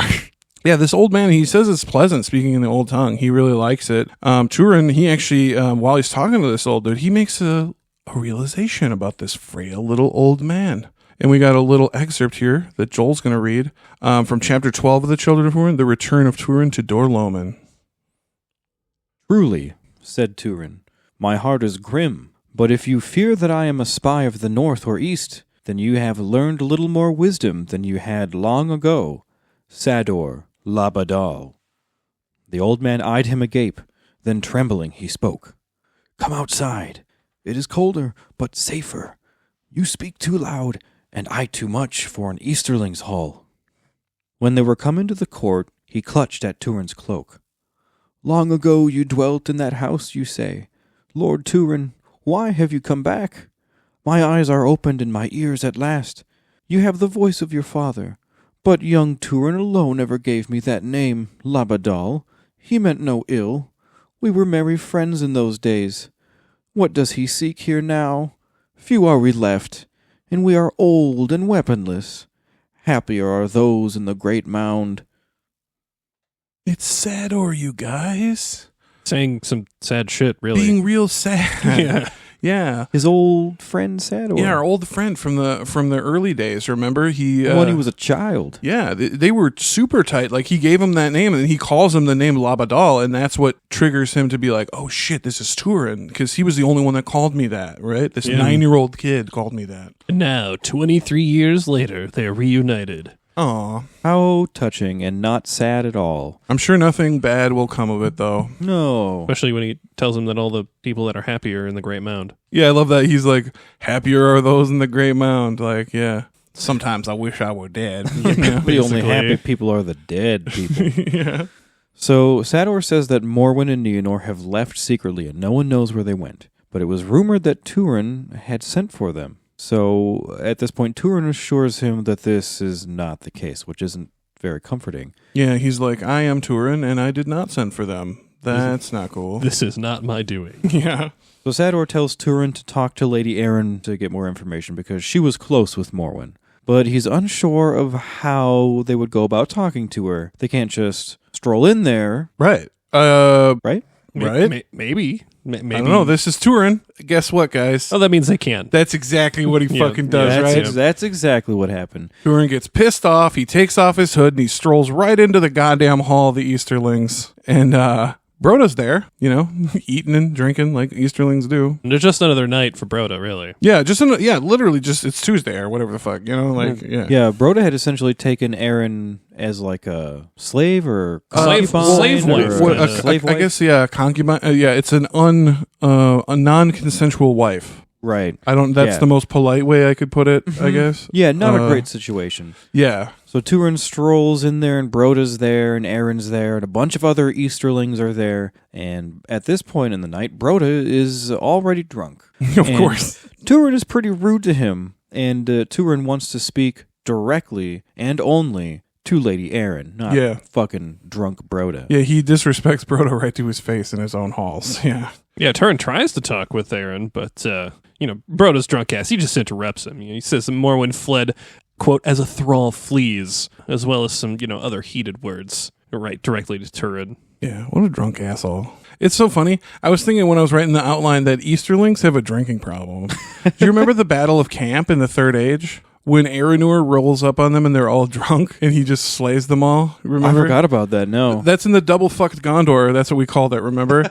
So we had the northern army of Gondor was like defeated by Easterlings, but the southern army was victorious and they went up to help, and the Easterlings were all drunk because they had beat the North army. And they were like, yeah, we're going to conquer Gondor. Celebrating. Yeah. Too drunk. Seems to be a weakness you can exploit. Yes. Yeah, you can get them drunk, apparently. Wait till they're drunk, then take them unawares. It's funny. So, yeah, Turin, he grabs Broda by the hair, and he puts Gurthang to his throat and threatens to cut his goddamn head off right there in front of all his homies. Yeah, if he doesn't pipe the fuck down. Yeah. And that's when he finally moves on to question Erin. At the point of a sword. At the point of a sword. Yeah. And this is actually when he reveals his true name to everyone as well. He tells everyone who he is. Turin, son of Húrin. Yeah, I'm back, baby. I'm fucking back. And Erin tells him that Morwen left over a year ago to seek out Doriath, for the Black Sword of Nargothrond had made the way safe for her. Oof. Ooh. Oof. And that's when he's like, ooh, they're not here because of what you did in opening up the passage for them to travel south. Yeah, about that. Yep. And at this point, this is when it all kind of comes crashing down on Turin. He has a huge wave of realization that everything he thought for a second was all bullshit, and it's all being revealed to him. We're going to let this next excerpt speak for its fucking self because it is so awesome, you guys. And Trev's going to read it. This is from Chapter 12, Return of Turin to Dor-Lomin. One of my favorite parts of the book. I fucking love it. And suddenly a black wrath shook him, for his eyes were opened, and the spell of Glaurung loosed its last threads, and he knew the lies with which he had been cheated. Have I been cozened, that I might come here and die dishonored, who might at least have ended valiantly before the doors of Nargothrond? And out of the night, about the hall, it seemed to him that he heard the cries of Finduilas. Not first will I die here, he cried. And he seized Broda, and with the strength of his great anguish and wrath, he lifted him high and shook him as if he were a dog. Morwen, of the thrall folk, did you say? You, son of dastards, thief, slave of slaves? Thereupon he flung Broda head foremost across his own table, full in the face of an Easterling that rose to assail Turin. In that fall Broda's neck was broken, and Turin leapt after his cast and slew 3 more that cowered there, for they were caught weaponless. There was tumult in the hall. The Easterlings that sat there would have come against Turin, but many others were gathered there, who were of the elder people of Dor-Lomin. Long had they been tame servants, but now they rose with shouts of rebellion. Soon there was great fighting in the hall, and though the thralls had but meat knives and such things as they could snatch up against daggers and swords, many were quickly slain on either hand, before Turin leapt down among them and slew the last of the Easterlings that remained in the hall. God, what a fucking mess. Holy shit! Yeah, what a wow! Right, fucking revolution, y'all. He starts a rebellion right there. Yeah, like, right then and there, these old people start stabbing the Easterlings. I fucking love it, dude. with like forks and knives and shit. That escalated very quickly. All Bro. thanks to Turin. So I, as you guys may or may not know, I started art in filmmaking, right? And now I do podcasting. But I would love to direct a film of this, obviously. This would be my favorite thing. And I was thinking about how I would direct this scene and how fucking brutal and nasty I would make it. I would make it so bloody and nasty just to drive home that these are fucking old people that literally, with their last act, like, decided to rise up and kill some fucking usurpers, man. I don't know. I would love to direct a movie of this. It would be so fucking cool. Might as well die for what you believe, Right. I guess. Right, yeah. I feel like this is also Turin's probably his biggest and rashest outburst. Oh, yes. This is his very dramatic moment. I mean, yeah, he declares himself openly, picks up the new governor and breaks his neck in front of everybody, right? Like, it's Throws him across a table Starts killing even. people, Like, incites like a riot that is bound to lose, basically. Mhm. Like, it's just, ugh. yeah. He's just raging at this point for the sake of raging. Yeah. And his rage, it leads to more sadness. Yeah, and I was just gonna say, if you Yeah. think this is without consequence, you would be wrong, Oh, right? yep. Let's get into some consequences. After the scuffle, Turin, he leans against a pillar to rest. He's bushed, right? Yeah, he did his deed. Yeah. And who but Sador crawls up to him and grabs him around the knees as he can, you know? Yeah, he was wounded in the fight. Yeah. Yeah, and he begs Turin to leave Dor-Lomin and never come back unless it's with greater strength. It's like, Oh you my came at the God. wrong time, dude. Yeah. He's literally like, yeah, I mean, and this guy is like probably Turin's best friend of all time, right? Like, I mean, other than maybe Beleg, you could say. But like, this dude was Turin's oldest and first friend, and he's just like, bro, never come back here unless you're going to come with more than this, because you kind of just fucked us here. Yeah. Like, yeah, you got to do better than this, is basically what he says. And then he slumps over and dies. Yeah. Just dies at his feet like a dog, his best friend. One more of his friends dying at his feet saying, please leave. Yeah, just please. Because of you, Turin. This is you. We are all dead now. Yes, thank Except you. this is his childhood. Oh my God, Yeah. it's so fucking dramatic. It's so shitty. And yeah, even though they won the fight and the Easterlings are all dead, they're not super happy, man. It's not something to rejoice over, because a lot of those old folks are now dead, and they are all now criminals, right? Yeah, and they're all going to get destroyed. There's no way that they're going to be able Oh, to stand up against the the backlash. Easterlings now that the Easterlings, Yeah, the backlash of this event will be awful for them, right? Cruel oppression will follow. So Auntie Erin, yeah, she addresses Turin, tells him, she also tells him to go, right? She's like, get out of here. You've got what you need. Yeah. She's And, like, now that you got the information you came for, please fuck off. Yeah, go straight to Morwen, or she would, Erin's going to hold him responsible for the evil that's going to come of this rebellion. Yeah, she's like, if anything, just go to your mother now. Like, do not go straight to her, protect her. That's what's going to come out of this evil, hopefully, right? Yeah, leave us be, get out of here. She basically scolds him and calls his whole deed rash and childish, excuse me. Yeah.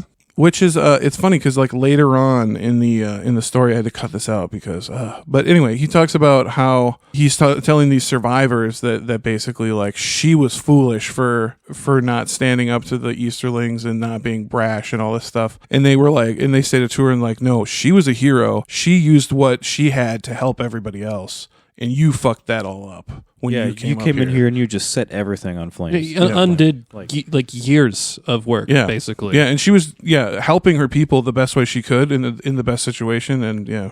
Well, now Turin feels bad and he offers to take Erin away with him to go be with Morwen. Right. But of course, the lady refuses and again begs Turin to leave.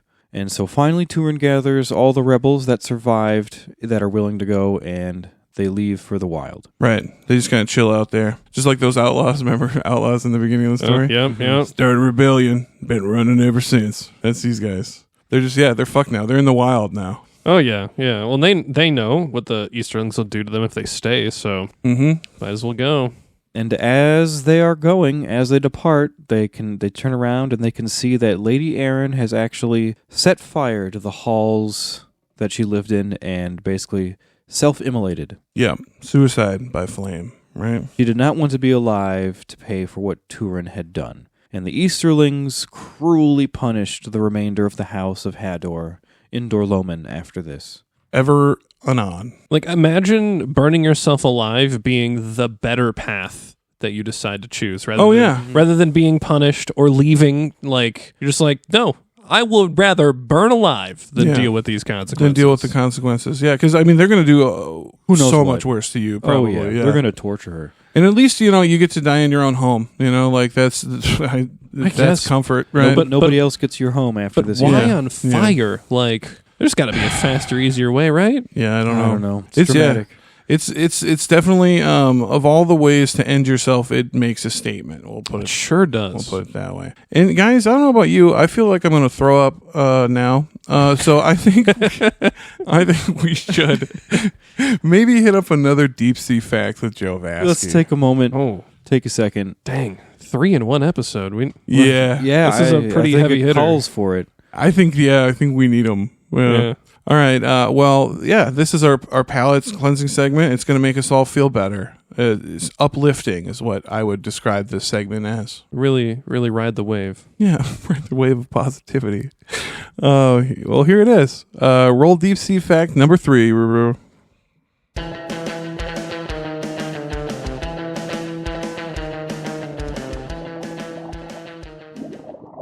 Hey, Posse. This is Deep Sea Facts with Joe Vasky. I'm Joe Vasky. There are many strange phenomena in the oceans. One in particular is the ocean eddy. According to researchers from ETH Zurich and the University of Miami, some of the largest ocean eddies on Earth are mathematically equivalent to the mysterious black holes of space. These eddies are so tightly shielded by circular water paths that nothing caught up in them escapes, not even water. The government should give James Cameron some money and just send him in there and see where he comes out on the other end. Fun fact, too, a wormhole is when 2 distant black holes connect, and that's in the acclaimed TV show Farscape. That's what John Crichton goes through, and it sends him back in time, and he has crewmates that are like Muppets. I think Jim Henson might have... Anyways, it's a great show. You should check it out. This is Deep Sea Facts with Joe Vasky. Wow. I feel cleansed. Very even. Cool. Me too. What was her name? Was it Jeff? Bob? Erin. It was Erin. Yeah. Wow, I even forgot her name after that fact. Auntie Erin. That really cleaned me out. Yeah, it's a good reset. Good reset. We just had a wonderful spiritual enema. Oh yeah, it's like the best bidet I've ever experienced. Oh, yeah. Like the wrath of Poseidon cleansed my soul. Oh gosh, I love that. We should create a bidet brand called the Wrath of Poseidon. I my love that. God, you're getting clean, boy. This one goes all the way up to 11. Yeah, Well, let's jump back into our sad marathon here with Turin. Yeah, what other sad places do we get to go? This is like a who's who or where's where of sad places in Beleriand. Right. The marathon continues. So as Turin is leaving Dor-Lomin and heading south, he's not really sure what to do or where to go. He could go back to Doriath to seek his family, but eventually he decides against this. And we got a brief excerpt touching on this, read by Danny from chapter 13. If the girdle of Melian be broken, then all is ended. Nay, it is better as things be, for by my wrath and rash deeds I cast a shadow wherever I dwell. Let Melian keep them, and I will leave them in peace, unshadowed for a while. Wow. Little bit of like humility there for a sec. I don't know, man. It could still be part of the dragon spell. You think so? I feel like it's the first time he made like a wise, selfless decision. It is. Yeah. Like it shows some level of growth at this point. Like he's just like, let them live in peace for a bit and I'll just, live on my own. I'll live my life. I suppose maybe I'll concede to say that he at least agrees with what the dragon said. Yeah. Yeah. So instead, he tries to pick up the trail of Finduilis. Yeah, why not? I mean, that was the task he was interrupted doing, right? That's true. This was kind of a side quest. This was a very abrupt side quest. Another Yeah, now that he's kind of shaken of his dragon sickness, he remembers what Gwyndor said. Again, if he fails to save Finduilas, then his doom will not fail to find him. So yeah, he's trying to find her. He's back on it. So, while following the tagline, Turin sees some men surrounded by orcs, and they're going to be completely fucked unless he tries to do something to intervene. Yeah, they're not in good. They're in dire straits right now. So he does something kind of clever. I love this. Is a kind of funny moment in the Children of Húrin, I think, if there is humor at all. This is some of it. As close as you get. Yeah. So what he does is he runs out of the bushes, making a shitload of noise and hollering as if there's a bunch of people behind him. He even turns around and yells to nobody, and he says, "Ha! Here we find them. Follow me, all. Out now and slay." What a statement. And slay. And slay. I love that. Yeah, just like...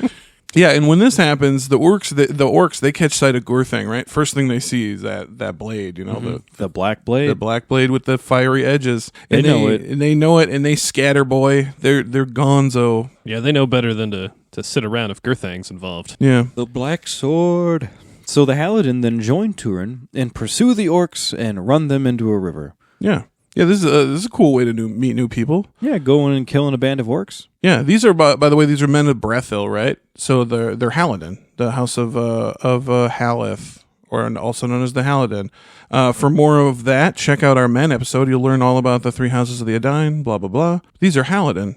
Well, one of the men introduces himself as Dorlas, and he makes a funny joke. He says, "Oh, I love this." He says, "You are swift in the hunt, Lord, but your men are slow to follow." I love that.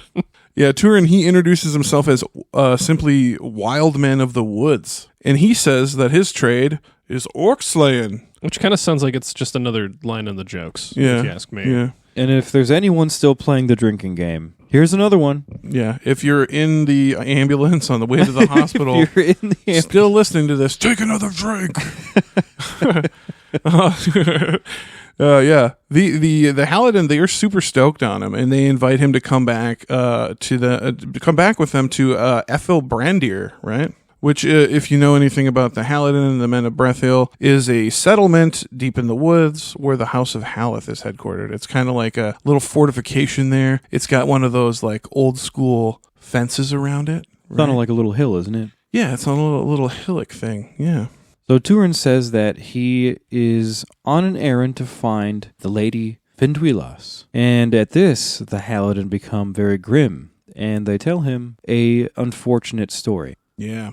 So they tell him the story that they had ambushed the orcs coming back from the sacking of Nargothrond, and they hoped to free some of those captives. Yeah, I mean, they're like, we see this group of people, they're clearly in distress, like, Nargothrond is fucked, but maybe we can help out some of these refugees, right? There's like, we're not going to help them win this battle at all, but maybe we can get some of these people freed. They're just being homies. But as soon as they start attacking the orcs, who are fucking evil, they just turn around and start slaying all the captives, right? Just killing them right then and there. And Finduilas, they skewer to a tree with a spear. Why kind not? of a if we can't have them, no one can situation. Yeah, that's Right. literally, yeah. Damn, brutal. Straight up war crime, too, by the way, right? I mean, They're orcs. Yeah. we got an excerpt here from chapter 13, the coming of Turin into Brethil from the Children of Húrin, and Joel's going to read it for us. Turin stood as one mortally stricken. "How do you know this?" he said. "Because she spoke to me before she died," said Dorlas. "She looked upon us as though seeking one whom she had expected, and she said, 'Mormagil, tell the Mormagil that Finduilas is here.' She said no more. But because of her latest words, we laid her where she died. She lies in a mound beside Teglin. Yes, it has been a month now ago." Oof. Yeah, He's a month late. a month friggin' late, dude. That fellow winter really delayed him, Yeah, it really did. among other things. Yeah. Yeah, if he hadn't, I guess, succumbed to that spell, not that really anyone could not have. Right. I But mean, if he we're had- not blaming, we're not victim blaming. No, we're not here. blaming. It's just so sad. Like, if he hadn't gone up on that weird thing up north, like, he probably would have had time to save her. Oh, yeah. In Dorlas, he brings Turin to this mound that he earlier described, that they now call the Howden Eleth, which is Sindarin for the Mound of the Elf Maiden. And here, once again, we see Turin do the human thing, right?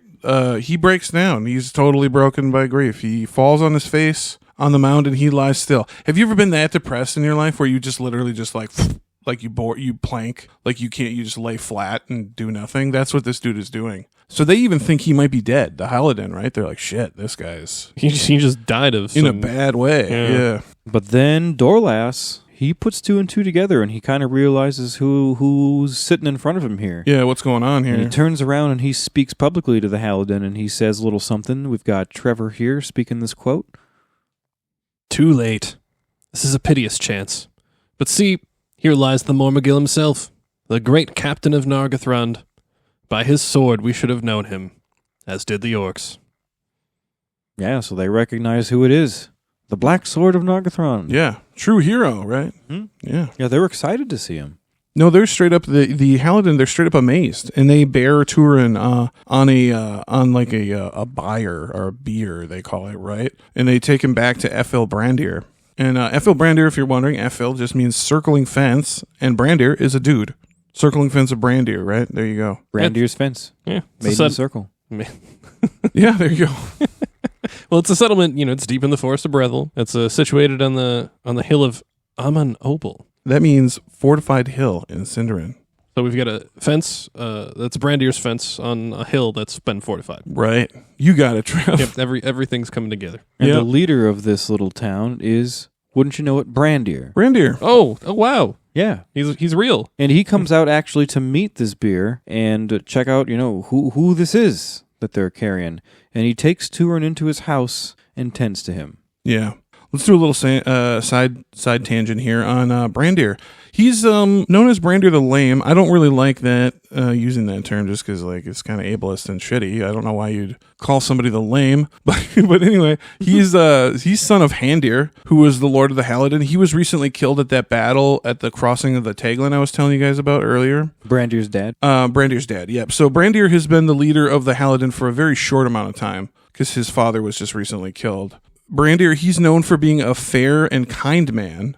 He was never a man at arms. He wasn't into warfare. He didn't do any of that stuff. He cared more for plants and animals and healing. He's got great skill in healing. Yeah, but one of the main reasons that he excelled in all these things and not battle is because of his injury. Right. There's a reason that he was called Brandir the Lame, and that was because he walked with a pronounced limp because of a childhood injury. He had like a club foot or something. Yeah, like that. something. It said some mischance in childhood gave him a pronounced limp. That's all it really said. So yeah, some kind of childhood accident. Yeah, and I suppose to be fair, this was written quite a long time ago. Right. No, so- it makes me so sad. You know what I mean? To call somebody the Lame. Just because Brandir's such a great character and you guys will all, I'm sure as I have, fallen in love with Brandir. Yeah, he's not a lame guy. No, Yeah. he's not lame at all. He's pretty cool. with Sador and calling him Labadal. It's it's exactly. not a bad thing. Yeah, that's what I thought of too, Labadal. Lamadal, exactly. Well, when Turin he finally wakes up from this moment of just total grief that he had. I love how you called it that he planked. Yeah, he planked. Yeah, he arose from his plank position. When he arose from his planking. Yeah, he had a changed outlook on life. I think this was kind of like one of those moments where you just you have a psychological break. You hit rock bottom, or what you perceive to be rock bottom, and you can't quite handle it. So you think it couldn't get worse. So clearly, the worst is past. Right. He feels that the worst is over, and the curse has just straight up run its course. It's only up from here. Yeah, and like we said, this is a total psychological coping mechanism. Like Joel said, he can't imagine it getting any worse, so he thinks it's all behind me now. Poor guy. Little does he know, and also. Take another drink, you guys. If you're still, pull your head out of that pile of vomit and take a new drink, you guys. Pull your head out of the toilet and take another shot because we got another name coming your way. In fact, finally, this is probably name. one of his most important names. Probably the most important, yes. And of course, is Turambar, which is Quenya for Master of Doom. Or Conqueror of Fate. I've seen some people translate it to Conqueror of Fate. That might seem a little weird because his previous name was Son of Ill Fate. So if he also conquered Fate, did he conquer his father? His Fate, I don't know. I suppose that, yeah. There's a whole I Turin gotcha. mathexgoing on here. that I He's don't got so many understand. goddamn names. There are certain You need- names he can't have. You need now. that 5-head going on. Yeah. Well, we've got a excerpt here about this scene from Chapter 13, The Coming of Turin into Brethil, read by Danny. All my deeds in past days were dark and full of evil, but a new day is come. Here I will stay at peace and renounce my name and kin, and so I will put the shadow behind me, or at least not lay it on those that I love. Therefore he took a new name, calling himself Turambar, which in the High Elven speech signified Master of Doom. And he dwelt among the woodmen and was loved by them. And he charged them to forget his name of old, and to count him as one born in Brethil. You know, it's kind of funny. I just realized something that Turin's dad, Húrin, spent a lot of his childhood in Brethil too, remember? Because his mom was Haleth. Oh, yeah, you're right. Yeah, him and Húr spent a good amount of time in the forest of Brethil. What a great place. I'm sure everything's going to get better. Yeah. On a total other side note, these people, do they actually know his actual name? Or they're just trying to forget that he was the Black Sword of Nargothrond name? They know. I think they know he is the son of Húrin, because they did in Nargothrond. So I assume that had also gotten out. Yeah, it was known that the Black Sword of Nargothrond was Turambar, so yeah. when they recognize him as the Black Sword of Nargothrond... I assume they're also recognizing him as Oh, so Turin. that information got out. Like, that, Yes. that left from Well, 'cause- Gwyndor. Remember Arminas, the guy that delivered the message, the elf, he also had heard it. Remember? He's like, hey, aren't you... Well, that was it seemed more like an accusation at that time, though, right? Well, it was a rumor that he had heard, based on a rumor that he'd heard. That's why, you know. Okay, all right. Yeah, it was going around. Fair enough. Yeah. Turin may be the only one denying it at this Yeah, point. at that point. Yep, exactly. Yep. Yeah, he basically just convinced everyone to not talk about it. Yeah, exactly. But Turin, he goes back to doing the only thing he really knows how to do. Yeah, the one thing he doesn't fuck up. Yeah, killing orcs. Killing orcs. right? Killing Yeah. orcs. And he goes to killing orcs for the Halidin, and they love it, man. He's great at it. Yeah. He actually retires Gwrthang, though, which is weird, right? He doesn't want to be identified. And Oh, he- yeah. And he only wields the bow and the spear. I don't know if it's so much he doesn't want to be identified as that, like, it's like a signifier of him passing, like, I'm no longer the Black Sword. Like, that part of my life is over. I don't know if it's necessarily him trying to hide his identity as much as trying to move on from his past life. He is trying to give it up, though. Yeah, Yeah. It seems that way. Yeah, and so yeah, he's always doing the bow and the spear, right? That's what he's in. Could you imagine Turin 7 foot tall with a goddamn spear? That'd be monstrous. He would have a big spear. Yeah, it'd be a big long old spear. Yeah, that would be a pole arm. Yeah. And Turin, he held Turin and his Halidin homies. They held the crossings of the Taglins from the orcs, right? Because that's their thing, right? Mm-hmm. The men of Brethil are supposed to guard the crossings of the Taglin for Thingol, Yeah, Thingol allows them to live in those border woods if they agree to and they do guard the crossing of Teglin, which Turin does a phenomenal job bang of. up job. Yep. And he also defends the Mound of Fenduilas as well, and the orcs begin to fear that place altogether and stopped going there completely. Yeah, yeah. They don't want you don't want to get fucked up at the mound of the Elf Maiden. That's for He sure. gets real bitter if he finds any orcs around there. I wonder if they have like ghost stories amongst the orcs about that Yeah. place, right? Like the ghost of the Elf Maiden will come out and get you. Like, Yeah. Let's get back to our homies in Doriath, though. Morwen and Neonor. Let's give them a little more screen time. Yeah, a little more. And as the fell winter turned to spring in 496 of the First Age, word came to Doriath that Nargothrond had fallen. oh wow, it took a while. Hooray! Right. Well, that's how bad this winter was, dude. Like nobody. That's like Turin moving around during the winter is because he's exceptionally badass and cool. Mm-hmm. Like most people wouldn't have been able to be moving around during this time. So this is finally the word gets there. Yeah, so refugees are now starting to be taken in by Thingol, and they tell him that Glaurung is occupying Nargothrond, Straight up. and that the Black Sword has disappeared and has possibly been slain or made captive, which is not promising news. Not good. And they also confirm that Mormagil was indeed Turin, son of Húrin. So there's your answer, Trev. That was well known among the people of Nargothrond. Yep. And he confirms it with Thingol. Okay. So Morwen pleads to Thingol to please let her go and try to find Turin, in whatever the aftermath is of the sacking of Nargothrond. And even if he was killed, she wants to go find his body so that she can bury him. Simply the wishes of a mother, right? She just wants to bury her son. If the worst has come to worst, that's all she wants is just to say goodbye and bury him. But Thingol, well, he's like, no, you shouldn't do this. No, it would be rash, is what he says. He uses, he's speaking sense. I mean, Jesus. Yeah, he There's uses a dragon over there. You don't need to. Yeah, he uses the word rash, and it pisses Morwen off, right? Because you don't want to call somebody that prideful rash, right? So we got a little bit of a excerpt here from chapter 14, The Journey of Morwen and Nienor to Nargothrond. Joel's going to read it for us. But Morwen, being distraught, cried, "Rashness, Lord! If my son lurks in the woods hungry, if he lingers in bonds, if his body lies unburied, then I would be rash. I would lose no hour to go to seek him." Right. She's saying, call me rash. I mean, this part I kind of agree with Morwen. Now that they know that Turin is, abroad, that was him. Yeah, and why Nargothrond not? was sacked. Yeah, why not go try to find him? You know what I mean? I mean, maybe not Morwen herself go, but I don't know. I kind of get it. She's like, this is, call me rash. I see both perspectives. I mean, I also see Thingol. He's like, this is clearly dangerous. Right. He's just trying to keep everything from everyone falling alive. apart. Yeah. Yeah. Well, and Melian tells Morwen, the girdle does not restrain her, and begs her to stay. And I feel like this isn't the first time that Melian is told something similar. Yes. You can go, but you shouldn't. Please don't. I advise you not to. This is almost exactly what she tells Turin. Remember, because he wanted to go.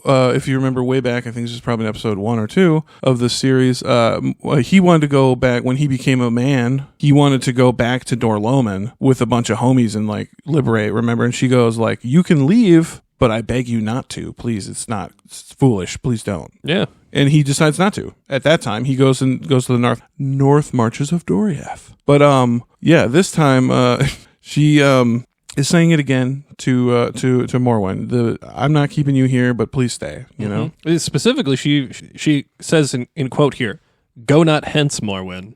A true word you said. This doubt is of Morgoth. If you go at his will." Right. That's what she's saying, this is Morgoth's will if you leave. Yeah, you're playing into his hand. You're playing right into his hands. Yep. But nobody listens to Melian. Nobody Why? listens to Melian. Who Why would do you? that? So Morwen decides she's going to leave Doriath the very next day without Nienor, without anybody. She's just going to... Yeah, without Nienor. Melian is Maiar? Yeah. Meyer, yeah. Yeah. A goddamn god, dude. The only one around for anyone to talk to, and nobody listens to her. So Turin won't listen to Ulmo. Morwen doesn't listen to Melian. Just no respect for these. This family, man. No, and it is kind of interesting that you mentioned that Turin doesn't really have respect for the Valar, because we had a conversation about this earlier that we won't really get into because we're getting long on this episode. But Turin, he does not respect the Valar like a normal, more pious character would. He has a very Feanorian view of the Valar. Like, he sees Melkor as basically in the Valar. They're all the same. They're all just a bunch of overpowered, corruptible, don't deserve your respect. Yeah. That's how Turin feels about him. And that's how Turin feels about him, yeah. I feel like Morwen might kind of feel that way too, just based on how she treats Melian, like Trevor said. Yeah. Well, Thingol, he assembles... He gets some badass warriors, led by none other than Mablung. Oh, yeah. He sends his best, because, Belek was his best. Whoops. R.I.P. Ooh. But, so he sends Mablung to follow her and keep a watch from afar, right? He's doesn't want to hurt her pride. He doesn't want to hurt her pride. So just keep your distance and let her do her thing. Yeah. And I mean, hey, the elves would be good at kind of sticking from behind, being all secrety and stuff. Oh, yeah. And there's 10 of them. Yeah. 10 riders even. 10 riders, yeah. And when Morwen reaches the river Syrian, she doesn't know how to cross. And that's when the elves are like, all right. Okay. We'll show you. Hi, we've been following you. Yeah, just, hi. You want some help? Need some help? Yeah. The elves, they reveal themselves. They tell her that they want her to return to Doriath, but if she won't, they have been sent to help her. So it's kind of her balls in your court, lady. You know what I mean? But yeah, they lead her. She wants to continue on, of course, So they lead her to a place called the Twilight Mirrors. I think is how you say it. Meres. But this is a place where they keep fairies hidden in the reeds. And this was for passage of messengers between Thingol and Nargothrond, right? Feliond and Thingol needed to talk to each other. Nice. This is how. And just because this word sounds like other words, fairies as in boats, people. Yes. Right. Yeah. Fairies, sorry, yes. Skiffs. Right? As we call them on the Mississippi, right? Skiffs, yeah. So once they cross the river, it's revealed that Nienor has also been following the group ever since they left Doriath. So it's like Morwen followed by a group of elves, followed by Nienor. Yep. It's just like everybody's following everybody. Everyone's following everyone. So at this, Morwen is pretty pissed off, and she yells at Nienor to go back. But Nienor shows that she can be just as stubborn as the rest of them. And we've got an excerpt here from Chapter 14, The Journey of Morwen and Nienor to Nargothrond, read by Trevor. If the wife of Húrin can go forth against all counsel at the call of kindred, said Nienor, then so also can Húrin's daughter. Mourning, you named me, but I will not mourn alone for father, brother, and mother. But of these, you only have I known, and above all do I love, and nothing that you fear not do I fear. In truth, little fear was in her face, or her bearing. Tall and strong she seemed, for of great stature were those of Hador's house, and thus clad in elvish raiment, she matched well the guards, being smaller than only the greatest among them. She's tall as fuck? Yeah, big lady. Big tough lady. Yeah. There's a total power struggle right here. I mean, this must have been awkward for the elves to be present for watch. Just the squabble. Two stubborn-ass human women just both unwilling to relent to each other. Oh, yeah. Man, if Thingol originally, like, you know, because he kind of had a thing against men, he's like, you know, with the we've seen his character develop. Yeah, and you know, throughout those stories. He's come around, but then he just like he sends off this group of elves to like basically see all the things he thought bad in men happen right in front of them. It's like, man, what was King Thingol thinking? Like that's what they're going Maybe through their heads. Maybe we should leave these guys alone. Yeah. Yeah, and this is really the first time in the story we hear much of anything from Nienor, right? Yeah, like any dialogue. She's only mentioned as like being around. Yeah, being around. And here she is speaking her mind and asserting agency, right? And she doesn't speak all that much in the story. So we're going to give her another excerpt because this dialogue is so good. This part here, and this is a real Autumn Sonata moment. If you've seen the Bergman movie, it's a lot like that. So be ready. This one comes from Chapter 14, also the journey of Morwen and Nienor to Nargothrond. Danny's going to read it for us. It is one thing to refuse counsel, said Morwen. It is another to refuse the command of your mother. Go now back. No, said Nienor. It is long since I was a child, and I have a will and wisdom of my own, though until now it has not crossed yours. I go with you, rather to Doriath for reverence of those that rule it, but if not, then westward. Indeed, if either of us should go on, it is I, rather, in the fullness of strength. Then Morwen saw in the gray eyes of Nienor the steadfastness of Húrin, and she wavered. But she could not overcome her pride, and would not seem thus to be led back by her daughter as one old and doting. I go on as I have proposed, she said. Come you also, but against my will. Let it be so, said Nienor.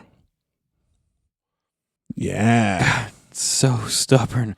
Fine, you can come also, but just let it be known. Let it be known that it's against my will. I don't like it. Yeah. I disagree with your choices. Yeah. Oh, open my goodness, Morwen, I can't handle. Well, hey, I think that's a great place to pause this here story. Yeah, I think we'll pick up with this story next week for the conclusion of this story. Let's get into some final thoughts for part 4 here. Yeah, it's nice that we have these deep sea facts to sort of keep us going throughout this sad marathon, because this is a really depressing story. The deep sea facts are really cheering me up, because, this story is pretty depressing. Yeah, I mean, hey, it's good to know that Turin, he finally mastered his doom. Oh, right, yeah that's totally done. Everything's going to be better from here on out. He's got it under control, He finally, the worst has happened, right? Oh, yeah. And it'll be smooth all the rest of his life. No worries. Yeah, totally. It's also cool we got more Nienor and Morwen this week. Yeah, we I actually agree. got some dialogue from Nienor for once. Yeah. But I was honestly thinking about it. It's honestly best for them when they're not part of the story. Because Yeah. It's true. Anyone part of this story, it's not good for you. It's not Yeah. good for anyone. Especially if your path is to cross road with with Turin, Like, Yeah. don't want to be there. Or even worse, be part of his family. Yeah, yeah. Don't be related to Turin. If there's any advice we can give you, it's just don't be related to Turin, you know? But yeah, can't wait for next week. Thrilling conclusion. Yeah. And I'm sure it'll totally end on a high note, not sad at all, right? No. Yeah, and if you do feel sad, hey, there will be plenty of our deep sea facts to keep you afloat. Dude, I bet we won't even need any. I'm saying it. We're not even going to need any. Probably No? not. It's probably Oh. going to end like happily ever after. Oh, yeah. Oh, Yeah. Roll credits. Oh. Directed by Peter Jackson. All right. Yeah. All right, guys. That was part 4 of the Children of Húrin. Join us next week for episode 109, The Children of Húrin, part 5. And I swear we're getting to the end, you guys. We're getting there. It's getting there. It's going to pay off, I promise. Thanks for listening to KOT Podcast. Subscribe to us wherever you get your podcasts. Stay up to date on new episodes, all that. Please rate us or give us a nice review wherever you listen to us. That'd be great. We love reading those, and it helps us. So please do that. Thank you. Also, be sure to check out the new website, keepontolkien.com. Very simple. This is a hub for all things KOT. Everything you could ever want is going to be there. And another big thank you to all of our patrons on Patreon. It's really because of you guys that we're able to keep doing this, and it means a lot. So subscribe on Patreon to help support us, and subscribing there can also unlock some exclusive content. So go check that out at patreon.com/KOT podcast. And if payment subscriptions are not your thing, if you're more of a one-time donation person, that's absolutely understandable. We have PayPal and other services. Just contact us on your favorite social media. We appreciate anything you're willing to donate. Thank you. Speaking of social media, you guys should definitely follow us on the social media. We're on Discord, which, like we always say, is the best place to find us. We'll have a link in the description. It's been Halloween month since the times for these recordings. We've had all kinds of crazy fun memes and things going on there. So come and join the fun. That was fun. Yeah, if you're probably remembering back on how fun October was on the Discord if you're listening to this. Oh, yes. But yeah, you can also find us on TikTok. We're at keep_on_Tolkien_podcast. We're still on X, formerly Twitter, at KOT Podcast. We're at Facebook at official Keep on Tolkien. You can find us on Instagram at Keep on Tolkien Podcast. You can also go to our merch store if you want to help support us in that way and show us some flashy, cool merch. That website is keep-on-tolkien-podcast.tml.com. Again, I think we're just still saying that for the fun of it, but go to keepontolkien.com and you'll find all of these things there. It's all of it. All of it's better. So yeah, thanks for listening. Thanks, guys. I am Danny J. And I'm Joel N. I'm Trevor D. And together we are who else but Keep on Tolkien. I was trying to think of how I can make it sad. How about I'm going to say it like sad or dying at Turin's feet. Oof. It's funny because this is what Turin's father says. Right, yeah. We should all actually honestly remember these words, guys. But here it is. You ready? All right. And